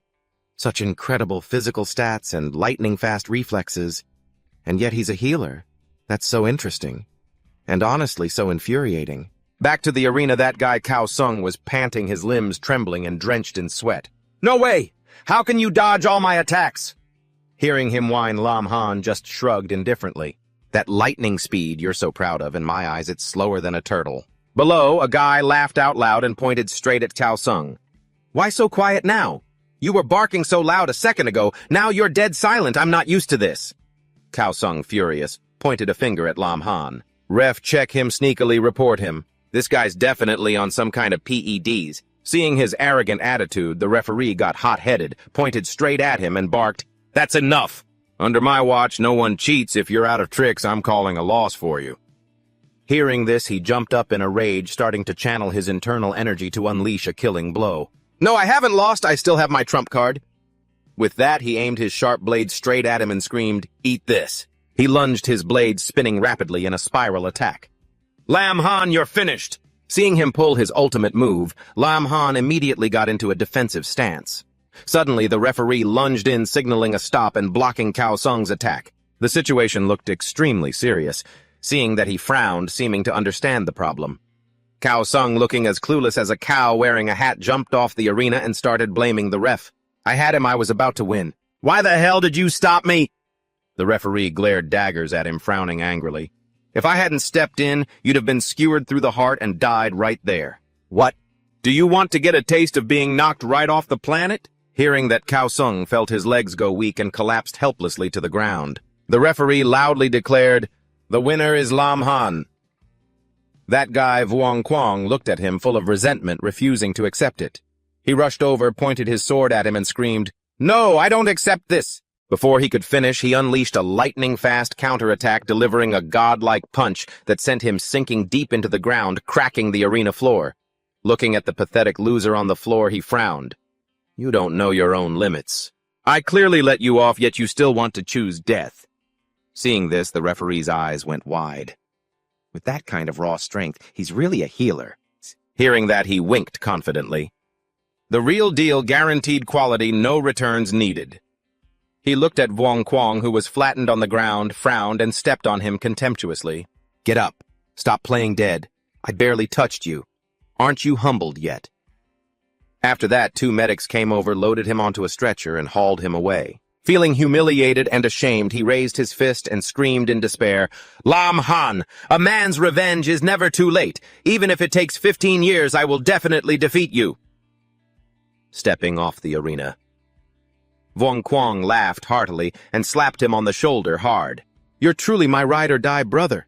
You made me look so good out there." Seeing his friend so excited, he put his arm around his neck and playfully pushed his head down. "You idiot." "Ow, that hurts." Vuong Quang winced, holding up both hands in surrender. "I know I'm wrong, boss. I'm sorry." Right at that moment, the loudspeaker blared, "Vuong Quang Trong Tu Van Tu Jami Lu Van. Van, hurry up to the arena. Any delay and you're disqualified." All eyes immediately turned to the arena. Hearing Vuong Quang's name called, Lam Han was surprised. "Oh, does this round have a battle royale too? Don't you dare lose." Vuong Quang gave a thumbs-up signal. "Don't worry. Just sit back and watch the show." Getting onto the arena, Vuong Quang confidently summoned his magic full of spirit. "Come on, let's get it on, everyone. Let's trash this arena together." The black-haired opponent across from him saw how powerful Vuong Quang was and signaled the 2 girls. "I didn't expect to run into a level 10 card master. He's a tough nut to crack. How about we team up to take him out first, then we can decide the winner later?" The pink-haired girl innocently replied, "I'm a support healer. As long as I can use my skills, I'm happy to play with whoever." The black-haired guy nodded, looking dangerous. That makes sense. As soon as he finished, he suddenly lunged and backstabbed the pink-haired girl without mercy. "In that case, let's eliminate the variable of you first to save the trouble." The poor girl was seriously wounded. She collapsed, screaming out, "Ah!" Deciding to deal with the healer, the black-haired guy turned to threaten the remaining girl, Tu Jiamai. "Now you have no choice but to stand with Vuong Quang, right? What do you say, Tu Jiamai, are you with me, or—" Seeing how ruthless he was, Tu Jiamai was terrified, ignoring the girl who was still bleeding. I'm with you." The black-haired guy smirked triumphantly. "Very good. Who's next?" Before he could finish his sentence, a sharp card flew past his face. He jumped, turned to Vuong Quang and barked, "Why are you stopping me? This is a single-match arena." Vuong Quang frowned with contempt. "Just because she wanted to stand with me, you turn on her like that? I hate cowardly people like you." The black-haired guy laughed like a maniac and lunged. "Ha ha ha, then I'll send you on your way first." He smirked, provoking him. "Oh, talking big already. You think you can actually take me down?" Suddenly, from a distance, the black-haired girl trembles as she chants, "I am a hypnotist and this is my technique. Your strength is completely drained." Wang Kuang suddenly feels dizzy and faint, his limbs going limp. He cries out, "Why does my body feel so heavy?" Seeing the golden opportunity, the black-haired guy lunges forward thinking, "I'm a master of cards after all. Letting someone get that close is game over, kid. I win this round." The assassin strikes in a flash, but Wang Kuang manages to summon a card to block the blade just in time. Immediately after, the card strikes back, sending the guy flying several meters away. "What the hell?" Wang Kuang drops to one knee, clutching his arm weak but still smiling. "You calculated wrong, buddy. My cards don't just attack. They've got a hell of a defense, too." Under the stands, the white-haired old man smiles in satisfaction. "Excellent! Using a defensive card and countering in the blink of an eye, such incredible talent." The white-haired old man next to him strokes his beard in agreement. "Indeed. With proper training, he'll surely become a mighty warrior. A great year for new talent, isn't it?" Back on the arena floor, Wang Kuang unleashes skills like a storm. Now keep your eyes peeled and witness the true power of a card master. Lightning, fire, water, wind, light, take it all. The black-haired girl starts her tricks again. "Divine armor, grant me power. I'll make you dizzy so you can't even hit my shadow." Wang Kuang's situation is hanging by a thread, but the black-haired guy remains arrogant and triumphant. He cackles, "Well done if you can't hit me, you're just a sitting duck." A target practice dummy for me. Wang Kuang thinks fast. If his eyes are being tricked, he'll just close them and use a wide area attack to cover the whole arena. Let's see you run from this. 5 cards rise up and a blast of firepower blows everything away. The black-haired girl is blasted out of the arena. The referee shouts loudly, "GMI is eliminated! Only 2 fighters left on the floor now!" He smirks. "Now it's just you. Think you still have a chance to win?" The black-haired guy retorts stubbornly, "Ha! You're already beaten to a pulp! Let's see how much longer you can stand!" He points his sword and lunges, but Wang Kuang immediately controls his cards to form, a giant shield protecting his back. Suddenly a voice rings out, "Seems you two forgot about me, didn't you?" Behind the shield, the pink-haired girl is praying earnestly. "Spring goddess, please grant your blessing. Transmutation thread, transfer the pain." As the magic is cast, Wang Kuang's body heals at lightning speed, as if he was never injured. The black-haired guy's jaw drops in shock, failing to notice 2 fire-type cards sneaking up behind him. Wang Kuang takes a stance. "This time you're definitely going down." The final rotation of the 5 cards triggers, and a massive fireball explodes across the arena. The black-haired guy is scorched black and suffers severe burns. The referee loudly announces the winner. Lam Han jumps onto the arena and proudly slings an arm around Wang Kuang. "Not bad, brother. Not only did you win, but also—" Suddenly a familiar voice rings out from behind. "Wang Kuang, thank you, but you're going to be in a world of pain in a minute." Wang Kuang turns back to look at the pink-haired girl and gallantly replies, "It's nothing, it's what I— Oh, wait, what?" A wave of agony rips through his soul, making him tremble and collapse to his knees. The pink-haired girl says apologetically, "I'm so sorry the transmutation thread only shifts the injuries temporarily. Afterward, it returns twofold. Seeing you in so much pain makes me feel so guilty. I will definitely take responsibility and heal you." Lam Han sees the romantic scene and laughs mischievously. Well, I'm still here. I'm carrying you on my back and you're busy flirting. I feel like a total third wheel." Wang Kuang pleads tearfully, "Brother Han, save me, don't leave me." He stands up, turns his back, and walks away. "Get ready for the next round. Just enjoy the moment. I'm not a third wheel."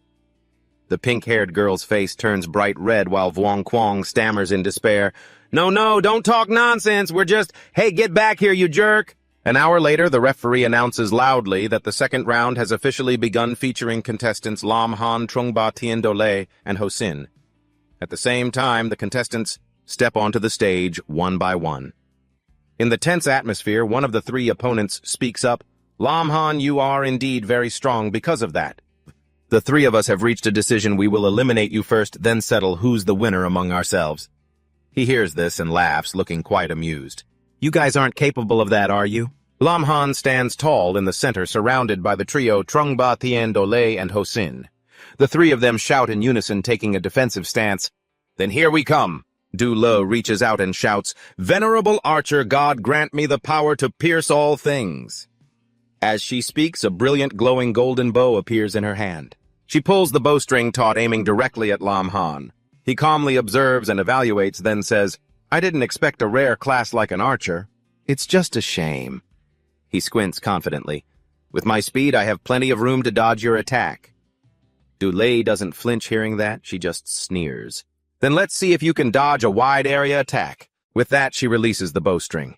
Thousands of arrows of light instantly appear, raining down on Lam Han like a storm.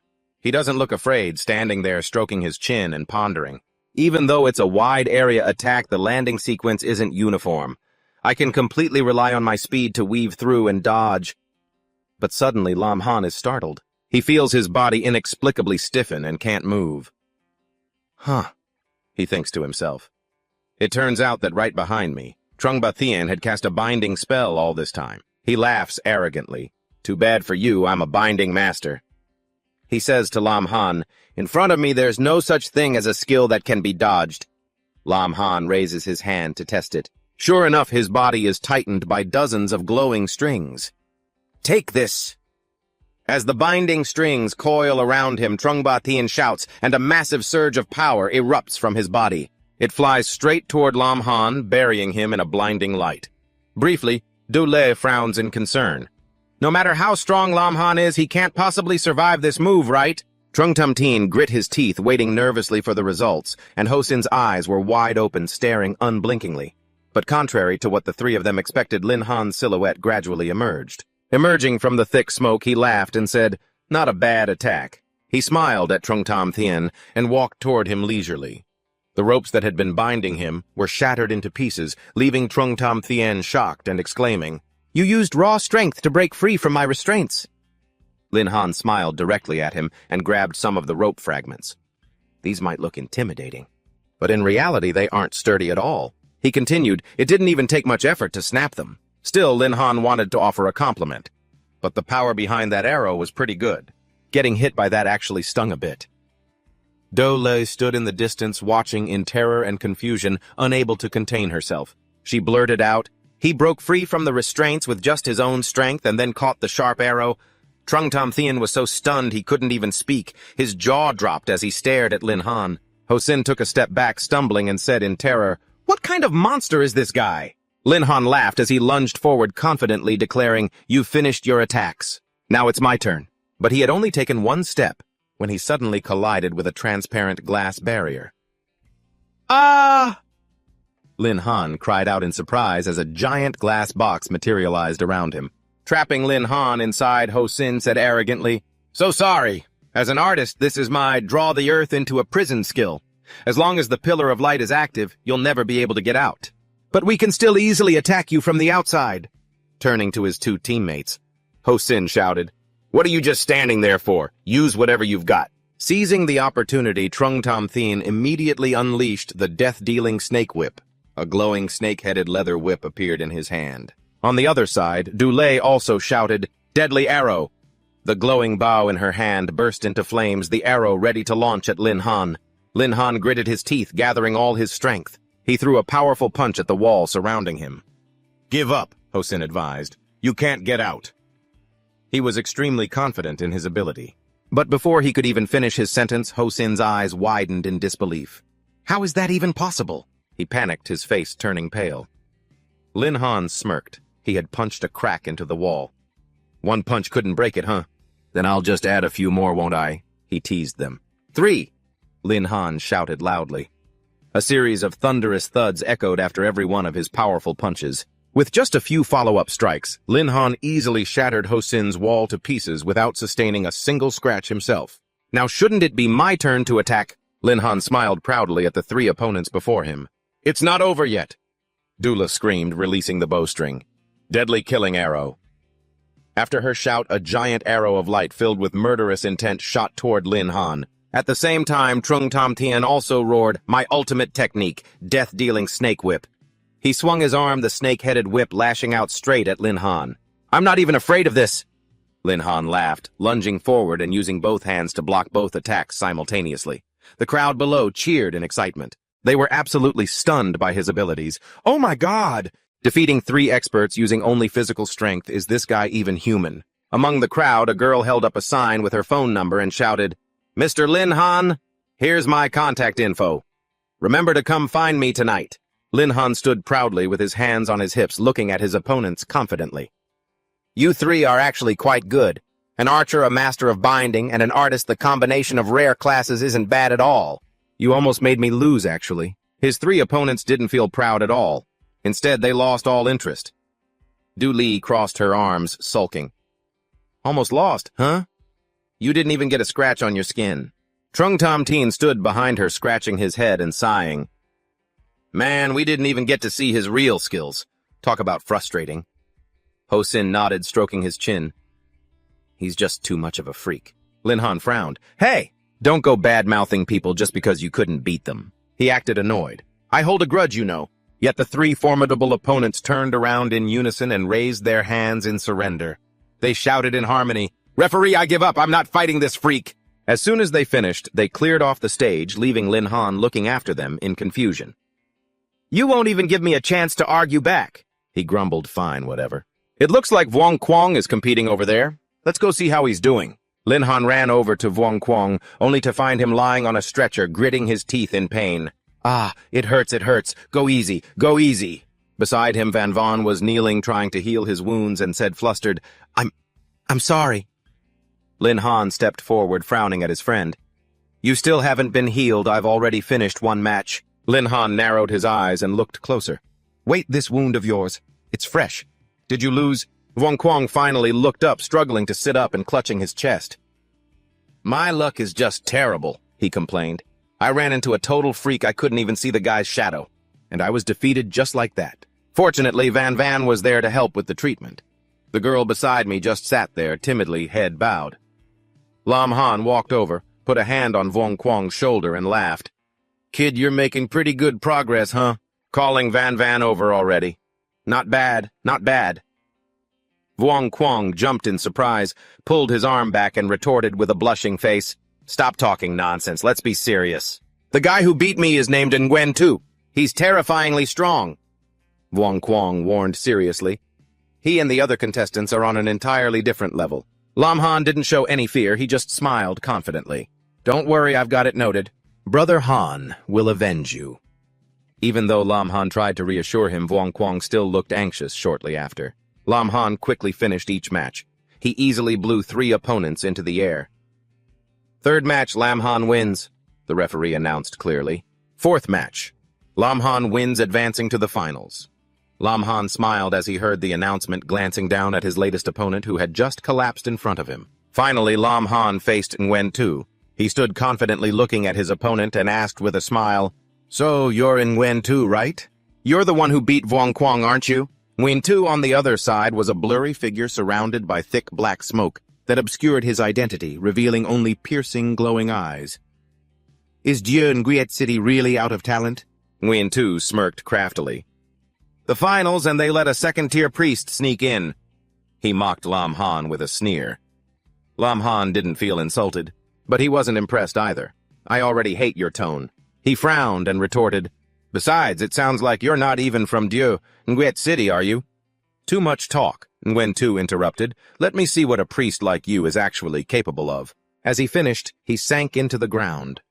Ghostly black smoke emerged, swirling with dark flames.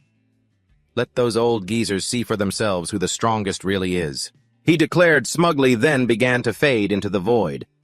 Nguyen Tu shouted, "Great God of assassination, please grant me the power to break the dawn." A stream of jet-black energy shot straight toward him. Lam Han frowned as he watched. Is he trying to cover the entire arena in black mist to gain an advantage? Sensing something off, he realized this black mist didn't seem to be... While thinking, he startled and hurriedly backed away. Not far from where he had been standing just a moment ago, a hand reached out from the black smoke and slammed a sword into the ground. A cloud of black smoke began to surround him. Nguyen Tu excitedly called out, "Not a bad reaction, but my attacks are silent and swift. Let's see how many times you can dodge this." Hearing that, he smiled confidently and replied, "So that's how it is. I get it now." All talk and no bite," he scoffed. Then he threw a powerful punch in one direction. Immediately, a cry of pain came from Nguyen-tu as he was forced to materialize and stumble back to his original spot. Shaking in fear, can't believe it. How could you possibly find where I am? He smiled without hesitation and replied, Actually, it's quite simple. During your first attack, you only extended one arm, so I guessed you might have to keep moving within the black mist to deliver a lethal blow. Looks like I was right. Nguyen-tu shifted back into his human form, eyes cold as he glared at him. To analyze my skill after just one look. Lam Han, your combat talent is truly terrifying. But it's a pity you're still no match for me, Lam Han. He confidently grinned, raised his fist, and said, What's with all that arrogance with that body of yours? Can you even take another one of my hits? Nguyen-tu's body immediately split into another clone. He said scornfully, No matter how strong your body is, you can only block once. With your talent, you can beat one of me, but can you beat two? With that, both Nguyen-tu clones dashed at lightning speed toward Lam Han. He dodged their attacks while muttering, After images created by sheer speed, huh? Wait, that's not right. Both of these energy signatures are real? One of Nguyen-tu's clones brushed past his shoulder, laughing mockingly. Ha ha ha! Looks like your body couldn't stop the blade in my hand. Go to hell. Even though he was struck, he remained incredibly confident.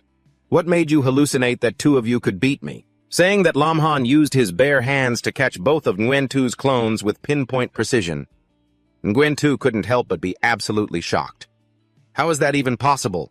A priest like you can actually keep up with my movements, he replied.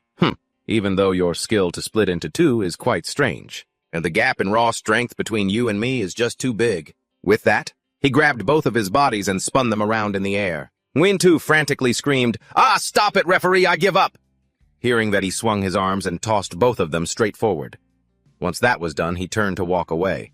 But he didn't forget to look back and throw out a warning. Next time, learn to watch your mouth.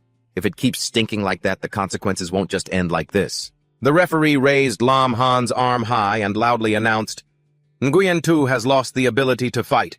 The winner is Lam Han, and with that, the champion of this competition is officially Lam Han.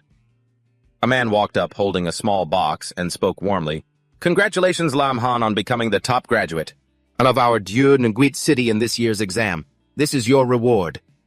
Seeing what was inside, he couldn't hide his joy and surprise. He blurted out, Is this a villa? The man smiled and explained, That's right. Besides the villa, there are also skill books and a cash prize for you. As long as everyone strives to become stronger, whatever the government can do, we will definitely support you to the fullest. The crowd below, hearing about the rewards, couldn't help but gasp in amazement. A whole villa, I wouldn't even dare to dream of that in this lifetime. Looks like I've got to grind for levels. Someone even shouted, Lam Han, I want to have your babies. I want to live in that villa. The man turned to the crowd and said, All right, everyone. The Dieu Nguyen exam officially concludes here. Next, you can interact with the representatives from the schools you're interested in. Hope everyone gets into their ideal university. A young girl stepped out confidently to introduce herself first. I am Von T from Than Van Academy. Next, a young man with a cold expression spoke up. I am Lai Trong Ka of Than Mong Academy. A teenager with a very confident look added, I am Vuong Lap Tuong from Loi Van Academy. Following that, an old man with a shiny bald head introduced himself. I am Ba Thien of Ku Van Academy. Finally, a middle-aged man stepped forward. I am Kuk Fong Van of Trong Ki Academy. Vuong Quang rushed over, put an arm around Lam Han's shoulder and asked, Hey bro, which academy are you choosing? I'm going for Ku Van Academy. Pretty top tier, right? He shoved Vuong Quang's arm away and replied, You're lucky if you even made the top 8. If Ku Van Academy actually has their eyes on you, you'd better start praying now. As for me, it seems I didn't get any invitation letters at all. Hearing that, Vuong Quang angrily said, Are you serious? You're the top graduate. How can no university be recruiting you? Someone must be pulling some shady strings, right? No way I have to go find them and give them a piece of my mind. Lam Han helplessly rubbed his temples and pulled Vuong Quang back with his other hand. Basically, they think I've chosen the wrong path. Instead of studying skills, I went all in on physical training, so they said they wanted to wait and see how I perform next season. Hearing this, Vuong Quang looked awkward. Honestly, I don't think they're entirely wrong. This muscle strength of yours really doesn't look like a priest's at all. Lam Han flicked Vuong Quang on the forehead hard. If you don't know how to talk, just keep your mouth shut. Whatever, forget it. I don't even care about that bunch. No academy means one less burden for me. At least I've already bagged the prize. Time to go home. As dusk gradually fell at a secret location somewhere, a crowd has gathered here. A man speaks up, "Master Tulam Dien, you finally decided to show yourself." The man known as Tulam replies, "I just finished inspecting the scene. There are definitely traces of a forbidden technique, but the Empire's borders are guarded by Santier experts. There's no way any Supreme from another country could have slipped in. Then where in the world could this mysterious powerhouse have come from?" The scene shifts to a luxurious villa. Lam Han is scrolling on his phone sipping chocolate while the news plays on the TV. According to reports from our station, at 3 in the afternoon yesterday, the supreme powerhouse of the Imperial Patrol Tulam Dien arrived in Dunguet City to investigate. His mother pours water and nags him. "Slow down when you eat, you boy. When you won that villa yesterday, I thought you had finally grown up. Who would have thought you'd still be so reckless?" Just then he jumps as he sees who is calling. A feeling of annoyance washes over him. Oh man, this is trouble.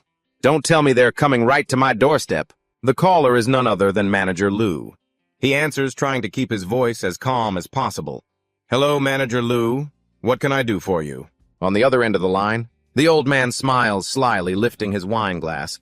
"Ah, Lam, about that origin of the disaster you needed. I've got news." Lam Han hears this and perks up immediately. "That's great, really. Where is it located? I can always count on you to get things done." Manager Lu swirls his wine glass and chuckles. "This disaster is an earthquake, and according to intelligence, it's going to appear at a place called Yanvan City." Hearing the name Yanvan City, he frowns. "Send me the specific address immediately. I'll get ready to head out." Manager Lu gets noticeably excited and rushes to add, "Since you're heading out, Lam, you'll definitely need some gear, right? I've got some great stock in right now. Let me set some aside for you." "Don't worry, I'll give you the best price." Hearing his pitch, he just smiles and turns him down. "I don't need any gear. Just wait until I bring back the spoils from this trip. I'll bring them to you to sell." Manager Lu is overjoyed and pats his chest. "In that case, nothing could be better. I am truly honored. Don't you worry, Lam. I'll make sure you're satisfied. Anything from Lam must be top-tier stuff." "We're going to hit the jackpot this time," he replies. "I have full confidence in your work." On the other end, he stands in his room gazing out into the distance. The source of the disaster. Yanvan City. Here I come. Back to Manager Lu, the old man tilts his head back. He drains the glass in one gulp and then laughs heartily. "Ha ha! This guy Lam really is unfathomably deep." Just then, his phone suddenly vibrates. Cutting his excitement short, it's a call from Boss Dien. Seeing it's him, he answers brightly. "Oh, my Boss Dien, what wind has blown you into calling me?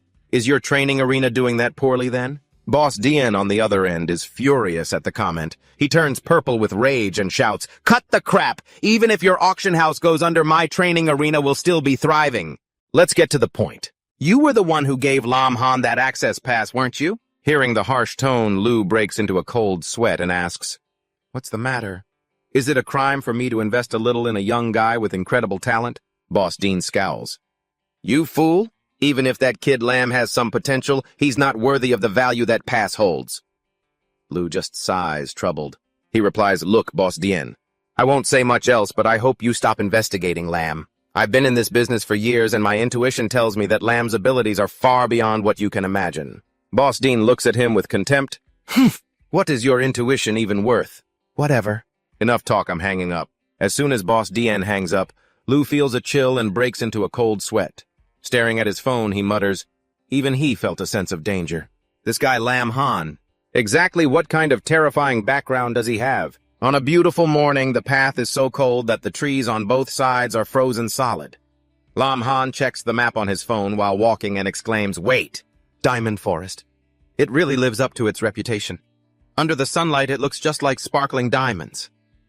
Suddenly, a desperate scream echoes from afar. "Ah! What's that? No matter how I attack, I can't even scratch its armor." A sudden shriek made Lam Han jump. He spun around to see a girl sprinting straight toward him. A savage monster was closing in fast behind her. As she ran, she kept screaming, "I'm sorry, I was wrong. Okay." She zipped past him like a gust of wind, then looked back and yelled, "Stop just standing there. Run. That thing is a platinum rank boss." He watched her go speechless. We're just on the edge of the Diamond Forest, and we've already hit a platinum boss. I don't know if this kid is incredibly lucky or cursed. Seeing him still standing there like a statue, the girl turned pale and shrieked, "Run for heaven's sake!"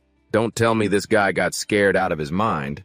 Realizing the situation was dire, she bit her lip and turned back toward the hulking beast. With a taunting wink, she shouted, "Hey, you oversized lizard, if you've got the guts, come and catch me." Watching her risk her life to lure the monster away just so she wouldn't drag a stranger into it, he smiled and rubbed his chin.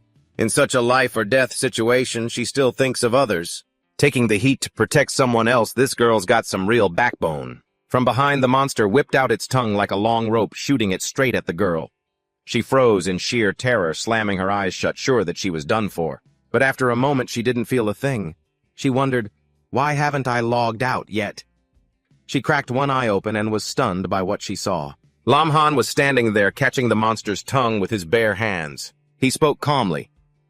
"Quit the screaming. This isn't a platinum boss, it's clearly a gold rank one.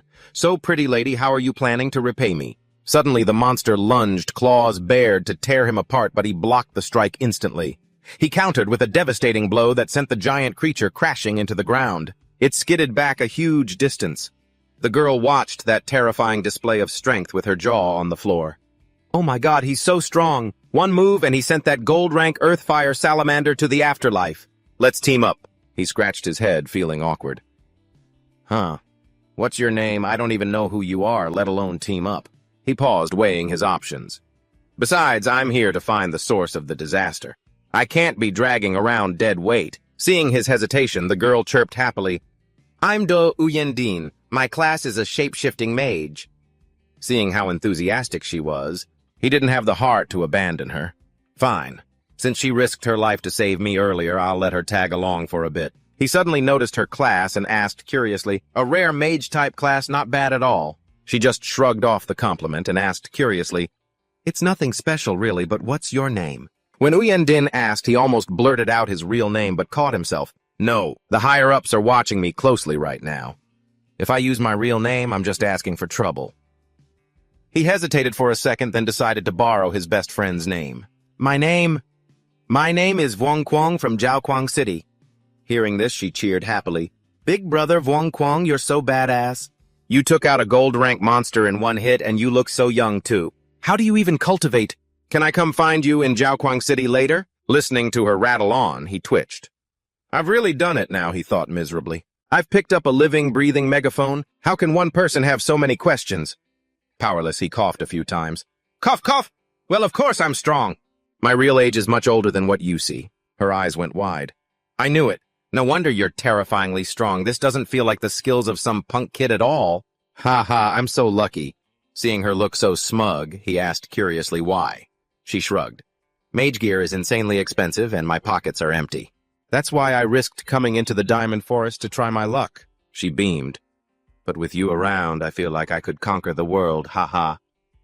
Her carefree attitude made him shake his head with a sigh. This kid is hopelessly naive. "Fine, fine. Guess I'll just look after a little sister for a while." He patted her shoulder, making her jump. "Don't get too comfortable," he said coldly. In the distance, a black shadow was hurtling toward them. It caught their attention immediately. He warned her, "Watch out, trouble's here." A massive, hairy, pitch-black beast with blood-red, ferocious eyes roared violently. It pounded its muscular chest with both fists, a display of raw power meant to intimidate everything around it. That monster was a gold-rank, bloodthirsty ape. Lam Han pointed at the ape, sighing, "Look, trouble's knocking at the door." Du Uyendin was terrified. She screamed in shock, "Are you kidding me? Why is something like that out here on the outskirts?" "Just my luck," Lam Han said, maintaining his confident composure. "Hide behind me, and you won't even get a scratch." His eyes were locked firmly onto the giant beast. It's so huge, you have to crane your neck just to see its massive head. Uyendin hurriedly shields her forehead with her hand and gives a thumbs up to cheer him on. "Who else would dare to jump into this fight right now?" Uyendin shouts, "Big boss, you're so reliable." The ape throws a 1,000-pound punch, but Lam Han doesn't flinch, countering with a strike of his own. Stopping the attack dead in its tracks, the shockwave from the brutal collision destroys the surrounding ground, sending dirt and rocks flying everywhere. He smirks confidently. "Golden rank, is that really all you've got?" While busy dealing with the giant ape, Lam Han senses trouble behind him. Controlling the ape with one hand, he turns back to ask Uyendin what now. The young girl behind him is running around in a complete panic, screaming at the top of her lungs as she runs. "Ah, don't come over here. There are lightning bolts chasing me." Talk about bad luck, never a moment of peace. Lam Han turns to see what kind of creature she's led straight to them, and even he is taken aback. A wolf-like monster with glowing red eyes is standing there looking ready for business. And what's scarier than one monster? A whole pack. Following the alpha are dozens of wolves scrambling over each other, eyes bloodshot, claws bared, ready to tear their prey to shreds. Lam Han turns pale with horror as he identifies the pack. Crimson demon wolves, not just one, but a whole pack. This is insane. Is that girl cursed or something? Why do you attract every monster in sight? As if that wasn't enough, she drags him from one surprise to the next. Instead of having the sense to scatter when in danger, Uyendin turns around and rushes in, hugging Lam Han tightly from behind. Her actions scare the life out of him. She's a 1,000-pound burden. Can't she see he's busy handling someone else? Why jump out into the open? Was she sent as an NPC, specifically to hinder him? Or maybe she just wants to drag him down to the underworld for company. Uyendin is still whimpering. "Big boss, we're not going to die, right? We're being squeezed from both sides now. The situation is painfully obvious. No need to explain it to me, Grandma. Lam Han is already occupied with a bloodthirsty ape, and now he has to carry dead weight too. The pack of demon wolves behind them is scary, but this useless crying dead weight is scarier. He insists, "Stop jinxing it. This thing still isn't enough to stop me." He tightens his grip on the ape's arm. The monster jolts in shock, unable to react. Lam Han channels his inner power, lifts the giant beast, and starts spinning it around like a propeller in midair. Uyendin just cowers behind his back, trembling. Suddenly he leaps high into the air, carrying the ape, which is several times his size, along with him. Once he reaches a certain height, Lam Han pours all his strength into throwing the beast like throwing a ball or a piece of trash. He yells, "Get out of my sight!" and the monster goes flying off like a leaf in the wind. It looks like Lam Han has a real talent for bowling.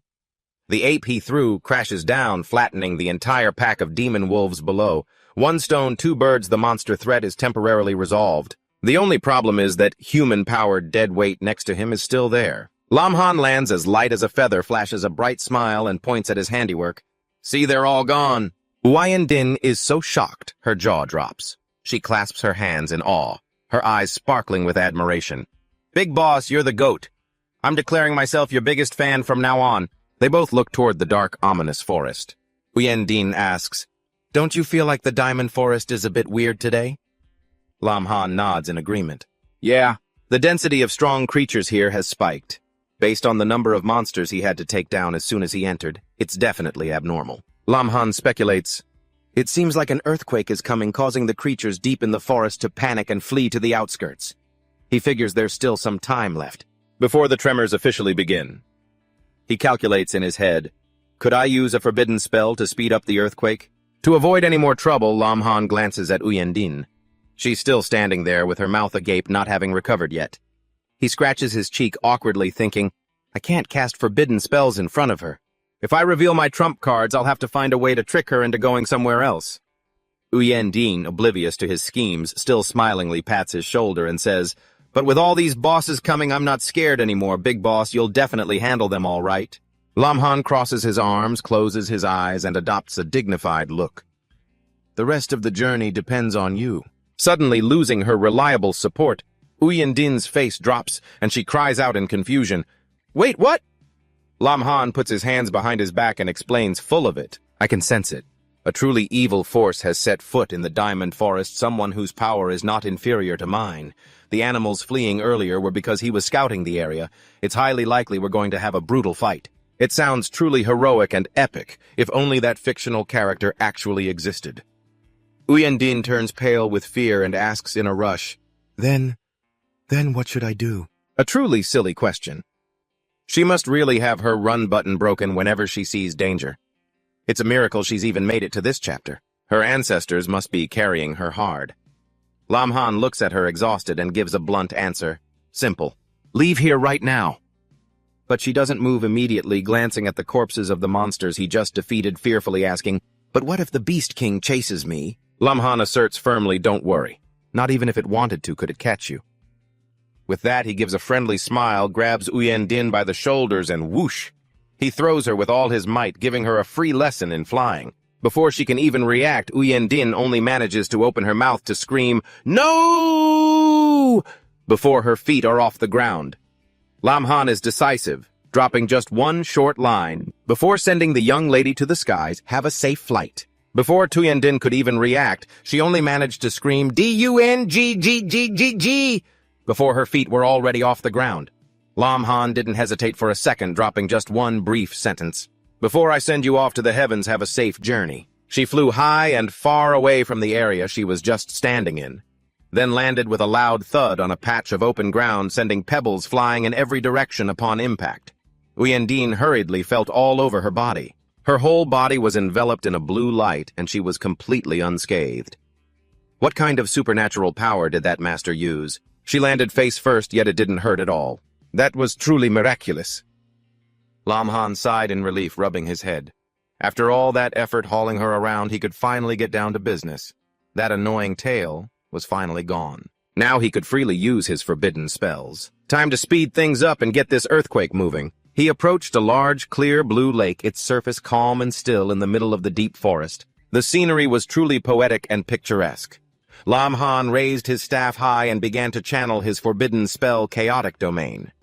The wind around him immediately whipped up violently. Very quickly, a barrage of giant fireballs rained down from above like a carpet bombing, looking just like the apocalypse that wiped out the dinosaurs. Uyen Din, who had just struggled to sit up in the distance, was terrified to the core by this scene. The landscape was desolate yet hauntingly magnificent. The blood had drained completely from her face. She covered her mouth with shaking hands, stuttering, What the heck is this? This is considered a forbidden spell, right?" She was so scared her soul had left her body. At the epicenter where Lam Han unleashed his magic, a pillar of fire shot high into the sky, resembling a volcanic eruption or a nuclear weapon being detonated. The surrounding trees were scorched and decimated, leaving only charred, blackened trunks.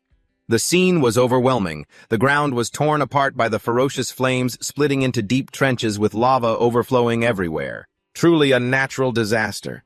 A sense of horror and death loomed over everything. Everywhere one looked, there was only ruins and destruction. Lam Han, the source of all the trouble, didn't care about the environmental consequences in the slightest. He only felt a twinge of concern had he gone a bit overboard with all that fire. But he immediately brushed that thought aside. Whatever, forget it. As long as I get the origin of natural disasters, everything is worth it. A man steadfast in his goals. Truly someone to learn from. Cut to the scene at the Yanvan City Scout Bureau. The headquarters didn't look like anything special from the outside, just a few mundane-looking buildings. A staff member dashed into the break room, reporting in a hurried voice, "Minister, we've got big trouble. In Yanvan City, there's been abnormal forbidden spell energy. Outside the Diamond Forest, a girl reported that there are 2 experts fighting inside the forest. One of them used a forbidden spell."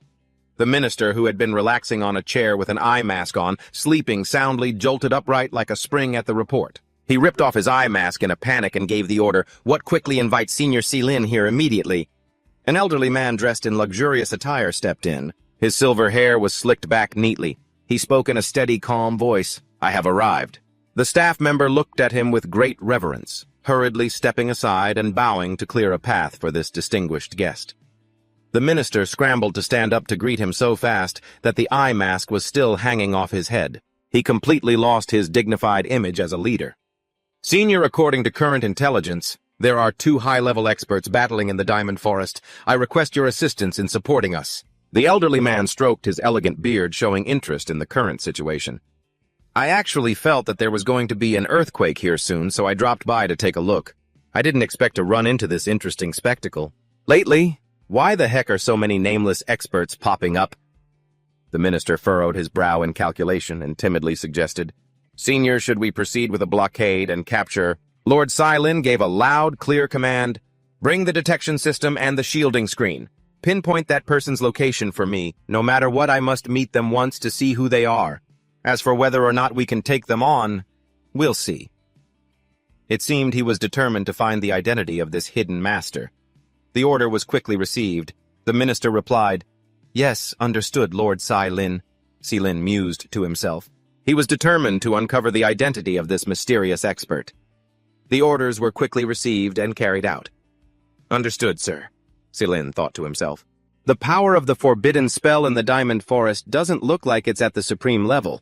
On the contrary, it has some of the power of a saint. He sighed heavily. I'm starting to regret taking on this bitter task now. Because I already took on this mess. Back in the Diamond Forest, the scorched earth and the ferocious pillars of fire had subsided. The landscape gradually returned to its usual stillness after the storm. Lam Han laughed triumphantly. "Ha-ha, the origin of natural disasters is finally in my hands." He held the exquisite shimmering blue orb in his hand. The goal was achieved quickly and easily. Before he could even celebrate, Lam Han was startled as he realized something was wrong. He spun around on guard. Why did so many powerful auras suddenly appear surrounding this place? Through his monitoring system, he detected the Yanvan City Scout Bureau team assembling not far from his location. They had even closed in right behind him. They were planning to surround him. A command shouted out, "Activate all detection and shielding devices at all costs. Smoke that person out for me." Lam Han hurriedly pulled out a lifeline item. It was a portable teleportation array. He started to sweat bullets, thinking to himself, this is bad, this is a disaster. If they activated the space shielding equipment, this would become a useless brick, and he wouldn't be able to teleport. In a flash, he activated the device in his hand. A magic circle and a blinding white light appeared, engulfing Lam Han. He prayed for good luck to favor him this time. Please, please let me still be in time. Outside, the scouting team is conducting a tight sweep. Reports keep coming in over the comms. Southeast sector all clear. Southwest sector secure. Reporting northeast sector, no target detected. Northwest sector, we've spotted A. Before the agent could finish his sentence from that exact spot, a massive beam of light shot straight into the sky, tearing through the night. The old minister slammed his fist down in a rage, shouting, "Damn it, who the hell was that? To think they slip it right through our fingers." Siling was equally shocked, exclaiming, Is that a handheld teleportation array? A normal person could never get their hands on such a luxury toy." Cut to Lin Han's place. As he was casually brushing his teeth and washing his face, his phone started ringing. It was a call from Manager Liu. "Good morning, Manager Liu." The voice on the other end sounded incredibly urgent. "Oh, Lin, you're not up yet. Something huge happened last night." Lin Han was slightly startled, but quickly regained his composure. "Something huge? What do you mean?" Manager Liu replied. "There was an earthquake in Yanyun City last night, and a mysterious powerhouse appeared. I'm worried sick about you, Lin." Hearing this, he was secretly amused, but he feigned shock. "What, an earthquake last night? I haven't even gone there yet." "What about the Calamity Corps?" Manager Liu laughed. "Don't worry, Lin. As soon as I got the news about the Calamity Corps, I reached out to you immediately." He replied, "Thanks for the trouble, Manager Liu." After hanging up, Lin Han stared at his phone with a look of annoyance. That old fox, he's just trying to fish for information. Wiping his face, Lin Han thought, whatever the Calamity Corps is already in my hands, time to go for my advancement. Back at the association manager, Liu chuckled triumphantly. A mysterious warrior in the Diamond Forest using a handheld teleportation array. Oh, Lin, you wanted to cover your tracks, but you left a trail. Such an obvious slip-up. Do you really think so little of everyone else? The scene shifts to the advancement hall. A staff member greets him, "Welcome, guest." "Oh, Lin, is that you?" Lin Han scratched his head and gave a wry smile. "Ha ha, nice to see you again. I'm here for my third advancement quest." She gasped in surprise. "If I recall correctly, you just completed your second advancement half a month ago. Have you already collected the Calamity Core?" Lin Han patted his chest confidently. "Of course. These little things are nothing to me." The other staff members were stunned. Is he a monster? Leveling up is fast, but gathering resources even faster. Are you even going to give us normal folks a chance to live? Oh my God, am I about to witness the birth of the world's first third advancement priest? The staff member from before said, "Lin, you're incredible. Please place your hand on the terminal and we'll issue your quest immediately." As soon as Lin Han touched the machine, a status window appeared. Name Lin Han. Class Priest. Status, second advancement level 20. Advancement quest. Go to the Forbidden Forest. Find the Forest Guardian and obtain the Guardian's heart. Quest type, Team Quest. Quest, rank, S. Lin Han frowned after reading the quest details. Another S-rank quest. Are you trying to make it impossible for a priest to survive? And wait, does Moon City even have a Forbidden Forest? I didn't see one last time. Whatever, I'll just take the quest first. He smiled at the staff member and said, I accept. She bowed her head. Understood. I'll register it for you right away. The quest deadline is the day after tomorrow. I wish you a safe and successful journey. The scene shifts to the association where Manager Liu exclaimed excitedly, Lin, seeing you always puts me in a good mood. Lin Han handed him a paper and smiled. Haha, of course. I've got a business opportunity for you this time. Here is the list of gear and potions I need. My advancement quest is in Yun City. Glancing at the paper, Manager Liu smiled. A third advancement quest, huh? I suppose I should congratulate you in advance, Lin. You're going to be the first third advancement priest. He secretly calculated. Third advancement requires 3 calamity cores. There was an earthquake last night, and now Lin comes to advance. This definitely isn't a coincidence. Lin Han sensed Manager Liu's prying gaze. As he sipped his tea, he thought, the old guy is already suspicious of me. If that's the case, I might as well play the mystery card, throw out some smoke and mirrors, so he can't figure out the truth. He sighed and started complaining. My master risked so much to get the calamity core for me. Every time I'm scared to death for them. After all, I'm just a support class. I really feel guilty about putting my master through this. Hearing this, the old manager was incredibly shocked. He thought to himself, a master, so he has a mysterious powerhouse backing him. No wonder he could get his hands on the calamity core. Where on earth did they come from? Just how strong is this mysterious powerhouse to be able to keep getting calamity cores like that? Forget it. No matter what, I absolutely must stay on good terms with this master and his disciple. Then he spoke up and asked, Brother Lam, I have a treasure here. Would you like to see if it's of any use to you? Hearing this, he was quite surprised. What is it? Lam Han stared curiously at the item placed on the tray. It turned out to be a disguise mask face slot gold grade. The equipment description says, once worn, you can easily change into someone else's face. However, don't wear it for too long, otherwise you might forget who you truly are. Who is this exactly?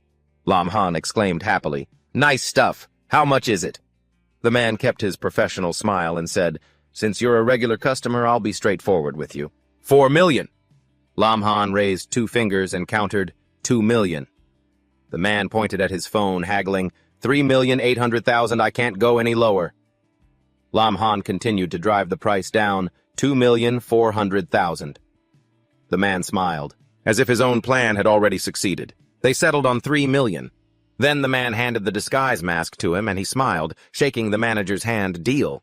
He waved goodbye happily. Ha, finally got the mask. Thanks. Manager Liu bowed. Take care, Brother Lam. In his mind, he was calculating a measly 3 million in exchange for the favor of a master with infinite potential.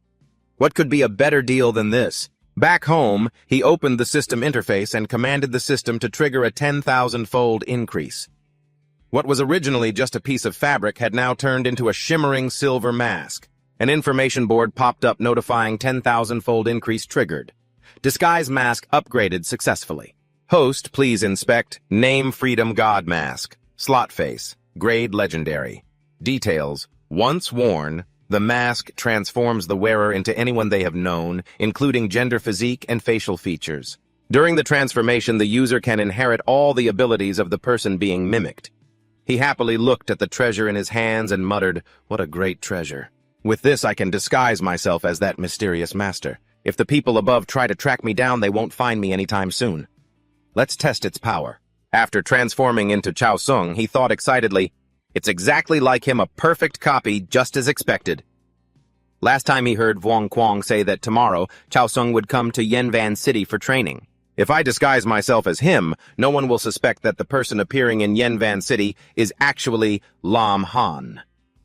Scene shift to the street. Lam Han quietly observed Chao Sung's figure from afar. Holding the mask in his hand, he wore a cunning smile, thinking, Ha Chao Sung, oh Chao Sung, you're going to be the perfect alibi for me. Vuong Quang was walking on the street when suddenly a voice called out, Brother Chao Sung, oh my! I knew it was you the moment I heard your voice. He looked at the person in front of him in surprise. Luong, what are you doing here? Luong enthusiastically grabbed Vuong Quang's hand and said, Ever since you were accepted into the elite academy, Brother Chao Sung, I've believed you would do great things. I'm so proud of my eye for talent. Since we met by chance today, I absolutely must treat you to a few drinks. Vuong Quang replied, Since we met again today, I'll definitely have to have a few drinks with you. Both of them laughed and chatted happily. A Luong affectionately put his arm around Vuong Quang's shoulder. Then we have to celebrate for you, big brother. Let's go grab a few my treat, scene shift to a bar. Vuong Quang was dead drunk, slumped over the table. Opposite him was Lam Han holding the mask in his hand. He smirked at Vuong Quang, thinking to himself, that sedative is pretty potent. At the very least, you'll be asleep until tomorrow. As for the Iron Forest mission, don't mind if I do. After saying that, Lam Han put on the mask and transformed back into Lam Han. Then he pushed the passed-out Vuong Quang toward the waitress, smiling, hello. He flashed a powerful VIP card. Let him sleep in the most premium room. If he doesn't wake up on his own, don't bother him. After slipping into a quiet alley, Lam Han continued using the mask. Watch me transform again. After transforming into Vuong Quang, he grinned triumphantly. Done now, who on earth could possibly recognize me? Time to go do that Iron Forest mission. Entering the forest just as Lam Han was lost in thought, a hand landed on his shoulder. The man called out, Hey, brother, have you joined a party for the Iron Forest dungeon yet? Our reputation is guaranteed. He turned around to look at the person behind him, awkwardly asking a blunt question. What's your name, old man? Hearing the word old man, the man seemed to fall into a depression facing the wall. Am I really that old? I'm only 27. It must be this beard that makes me look so aged. I'll shave it all off sooner or later. Lam Han looked at the man helplessly, thinking to himself, this guy is really mentally fragile. He spoke up awkwardly. Hey man, I'm Cao Sung, an assassin. What's your name? What's your class? Are there really just the two of us for this Iron Forest dungeon? It's a miracle, isn't it? The man immediately snapped back to his senses, slinging an arm around Lam Han as he introduced himself. I'm Vuong Khan, a level 30 shield knight. I've still got connections to 2 other people. I'll make sure you're satisfied. I'm Cao Sung. I'll just call you Brother Can, all right? You couldn't help but think to yourself, this feeling, why does this feel like I just walked into a sauna? Just as Vuong Khan was laughing smugly and acting polite, a woman stepped forward and asked coldly, Are they all here yet? You turned around and were startled to realize it was the referee. She recognized you immediately. You're leveling up fast, aren't you? I'm Cao Luong, your teammate for this run. Just then, 3 people approached from behind. It was none other than Lam Uyen Din, along with 2 men, one looking a bit chubby and the other tall and sturdy. Uyen Din spoke up apologetically. Sorry, we're late. We're late. Vuong Khan waved his hand dismissively, acting polite. No worries at all. These 2 are... Uyen Din quickly explained. I'm Lam Uyen Din, and my class is a versatile mage. Yeah, they're just here for a routine inspection. We won't be following you for too long, said the chubby guy. Last time, this girl had witnessed experts fighting. The other guy did an eagle wing flap motion and added, We're here to investigate the situation this time. You smiled bitterly, lamenting internally. What kind of luck is this to team up and run into 2 acquaintances? And 2 government officials, no less, Vuong Khan said excitedly. All right, everyone's here. Let's clear the dungeon. Immediately, a ring of light appeared beneath their feet, teleporting the group into the Iron Forest. Once they arrived, Vuong Khan was the first to pipe up, Aha, beautiful Iron Forest, I've arrived. Cao Luong immediately scolded him. Vuong Khan, what are you screaming for? Don't you feel like something's wrong? It's deathly quiet here. Vuong Khan crossed his arms and said, Both of us are level 30. As long as we don't run into a boss monster, we 2 can handle anything. Look at you, scared out of your mind. Cao Luong angrily snapped at Vuong Khan. You really are an idiot. Just then a tiger stepped out and roared at them, startling Vuong Khan, who had been walking in front. But shortly after he smiled mockingly. So it's just a steel-striped tiger. Cao Luong, look at you, what have you been scared into? Cao Luong remained serious, saying, You're a total idiot, we're in trouble. Instantly, 10 more steel-striped tigers appeared from the shadows. They roared fiercely and charged toward the group. Vuong Khan smiled and drew his shield with one hand to block. With his other hand, he gripped his sword and said, I'll hold the left. Use whatever you've got. We have to defend the right. Cao Luong dashed forward with incredible speed. Standing in front of Vuong Khan, she said, Just focus on protecting yourselves. Even with this many steel-striped tigers, they're nothing in my eyes. Then Cao Luong used her top speed combined with a few basic slashes, and cleanly took down a bunch of the tigers. Uyen Din couldn't help but exclaim in surprise, So strong! Lam Han was equally stunned, 2 offensive-class fighters. Truly powerful. With 2 level 30 experts taking action, the tigers can't even get close. But suddenly, another steel-striped tiger appeared from nowhere. It looked significantly larger than the others. Vuong Khan finally started to break out in a cold sweat. Are you kidding me? A steel-striped tiger king? This is a gold-tier boss. Why is it out here in the outer iron forest? Lam Han looked back at Uyen Din, thinking to himself, why is it that every time I meet this girl, I run into a gold-tier boss? Her luck is truly overwhelming. Uyen Din noticed the gaze of Vuong Khan, who you were disguised as, staring fixedly at her. Feeling guilty, she asked, what are you looking at me for? Vuong Khan struggled to hold off the Tiger King's attack, gritting his teeth as he said, it's no use. This beast is too strong. I'll hold it back. Everyone split up and run. Otherwise, we're all gonna die here. Hearing that, all 3 of them, Lam, Uyen Din, and the 2 government officials, said in unison, run! Then the 3 of them plus you scattered in different directions. After getting a good distance away, Lam Han stopped, pulled out his mask, and smiled cunningly.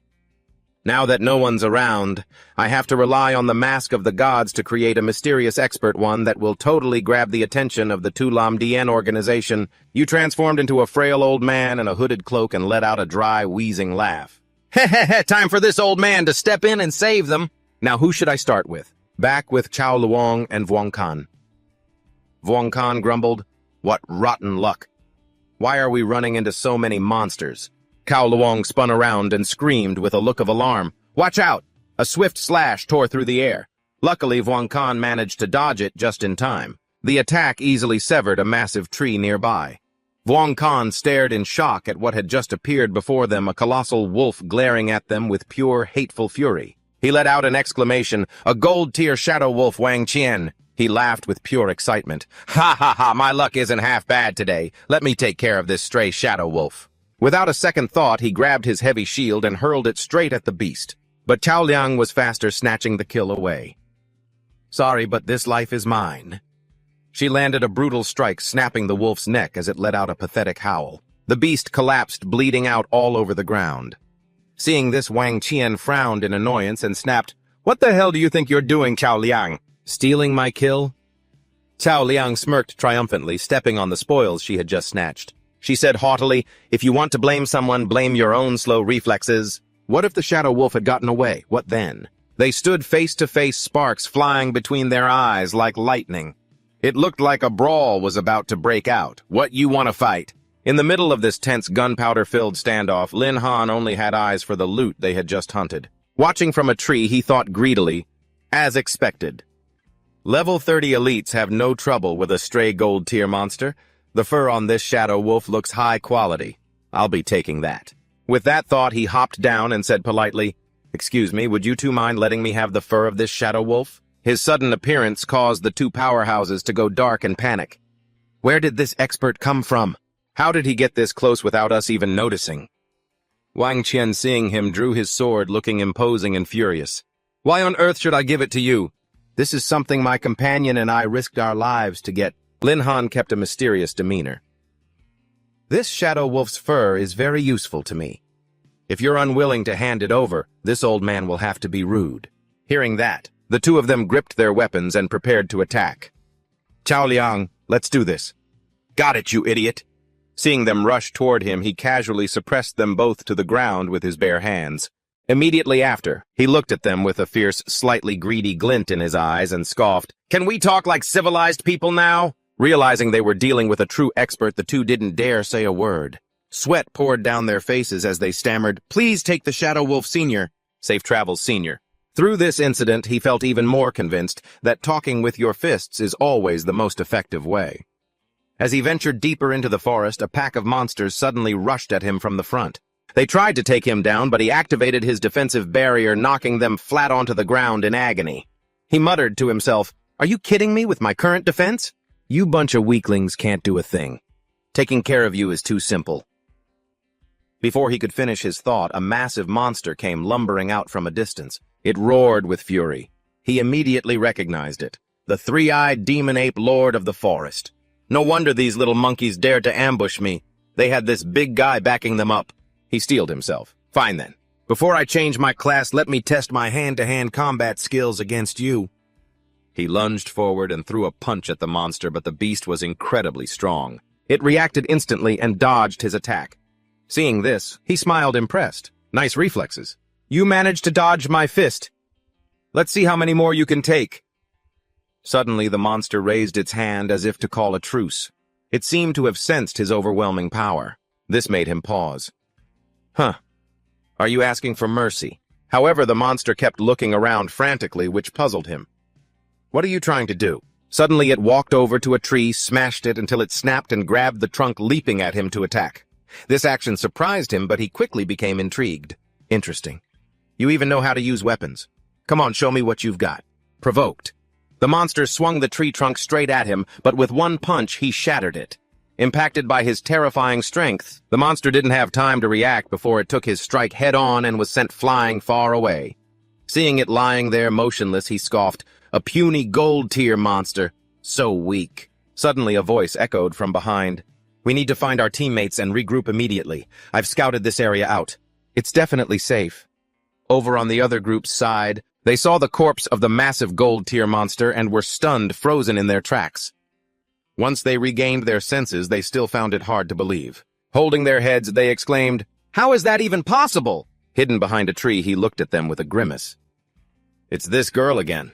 Nothing good ever happens, does it?" The three of them approached the unconscious gold-tier monster. According to my investigation, she noted an expert knocked out this three-eyed demon ape. The man next to her also spoke up. "This expert is likely a warrior. I see a fist print indented on the wood debris." The girl looked at the wound and found it familiar. Ending a fight with one punch. Why does this style seem so much like the expert named Wang Qian I met before? Suddenly, Tao Liang and Wang Qian approached from a distance and asked, "Yuan Ting, finally, we found you. Oh right, have you seen Cao Sung anywhere?" She turned back to look, then replied in disappointment, "Still nothing. You don't think he got surrounded by that pack of monsters, do you?" Hearing the girl show such concern for him, he thought to himself, "Thanks for worrying about me, kid." Perfect. There are too many people around, it's not the right time to show myself. I should just scout ahead and finish the mission first. Upon reaching a deep, secluded part of the forest, he let out a sigh of relief. Phew! Finally shook off that crowd. Once that was settled, he started wondering, but where on earth am I supposed to find the heart of the Guardian? Just as he looked up, he suddenly spotted a platinum-rank boss guarding the forest. The tree monster launched a barrage of vines toward the white-haired old man. The old man nimbly leaped into the air to dodge the attack, thinking to himself, the defensive and offensive power of a platinum-rank monster is truly terrifying. To take it down, I have to avoid those vines and strike its core. The old man launched himself up to dodge, but the vines were relentless, chasing him until they caught him wrapping tightly around his legs. Watching the vines binding him, the old man showed no fear and retorted, "You overgrown thing, do you really think these pathetic vines are enough to handle me?"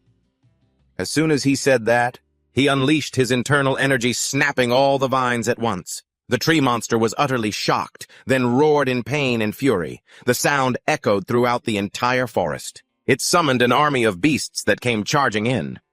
Seeing this, the old man froze, his expression darkening. Landing on the ground from above, he sighed, "As expected of the boss of this iron forest. To think it can actually command all the giant monsters here.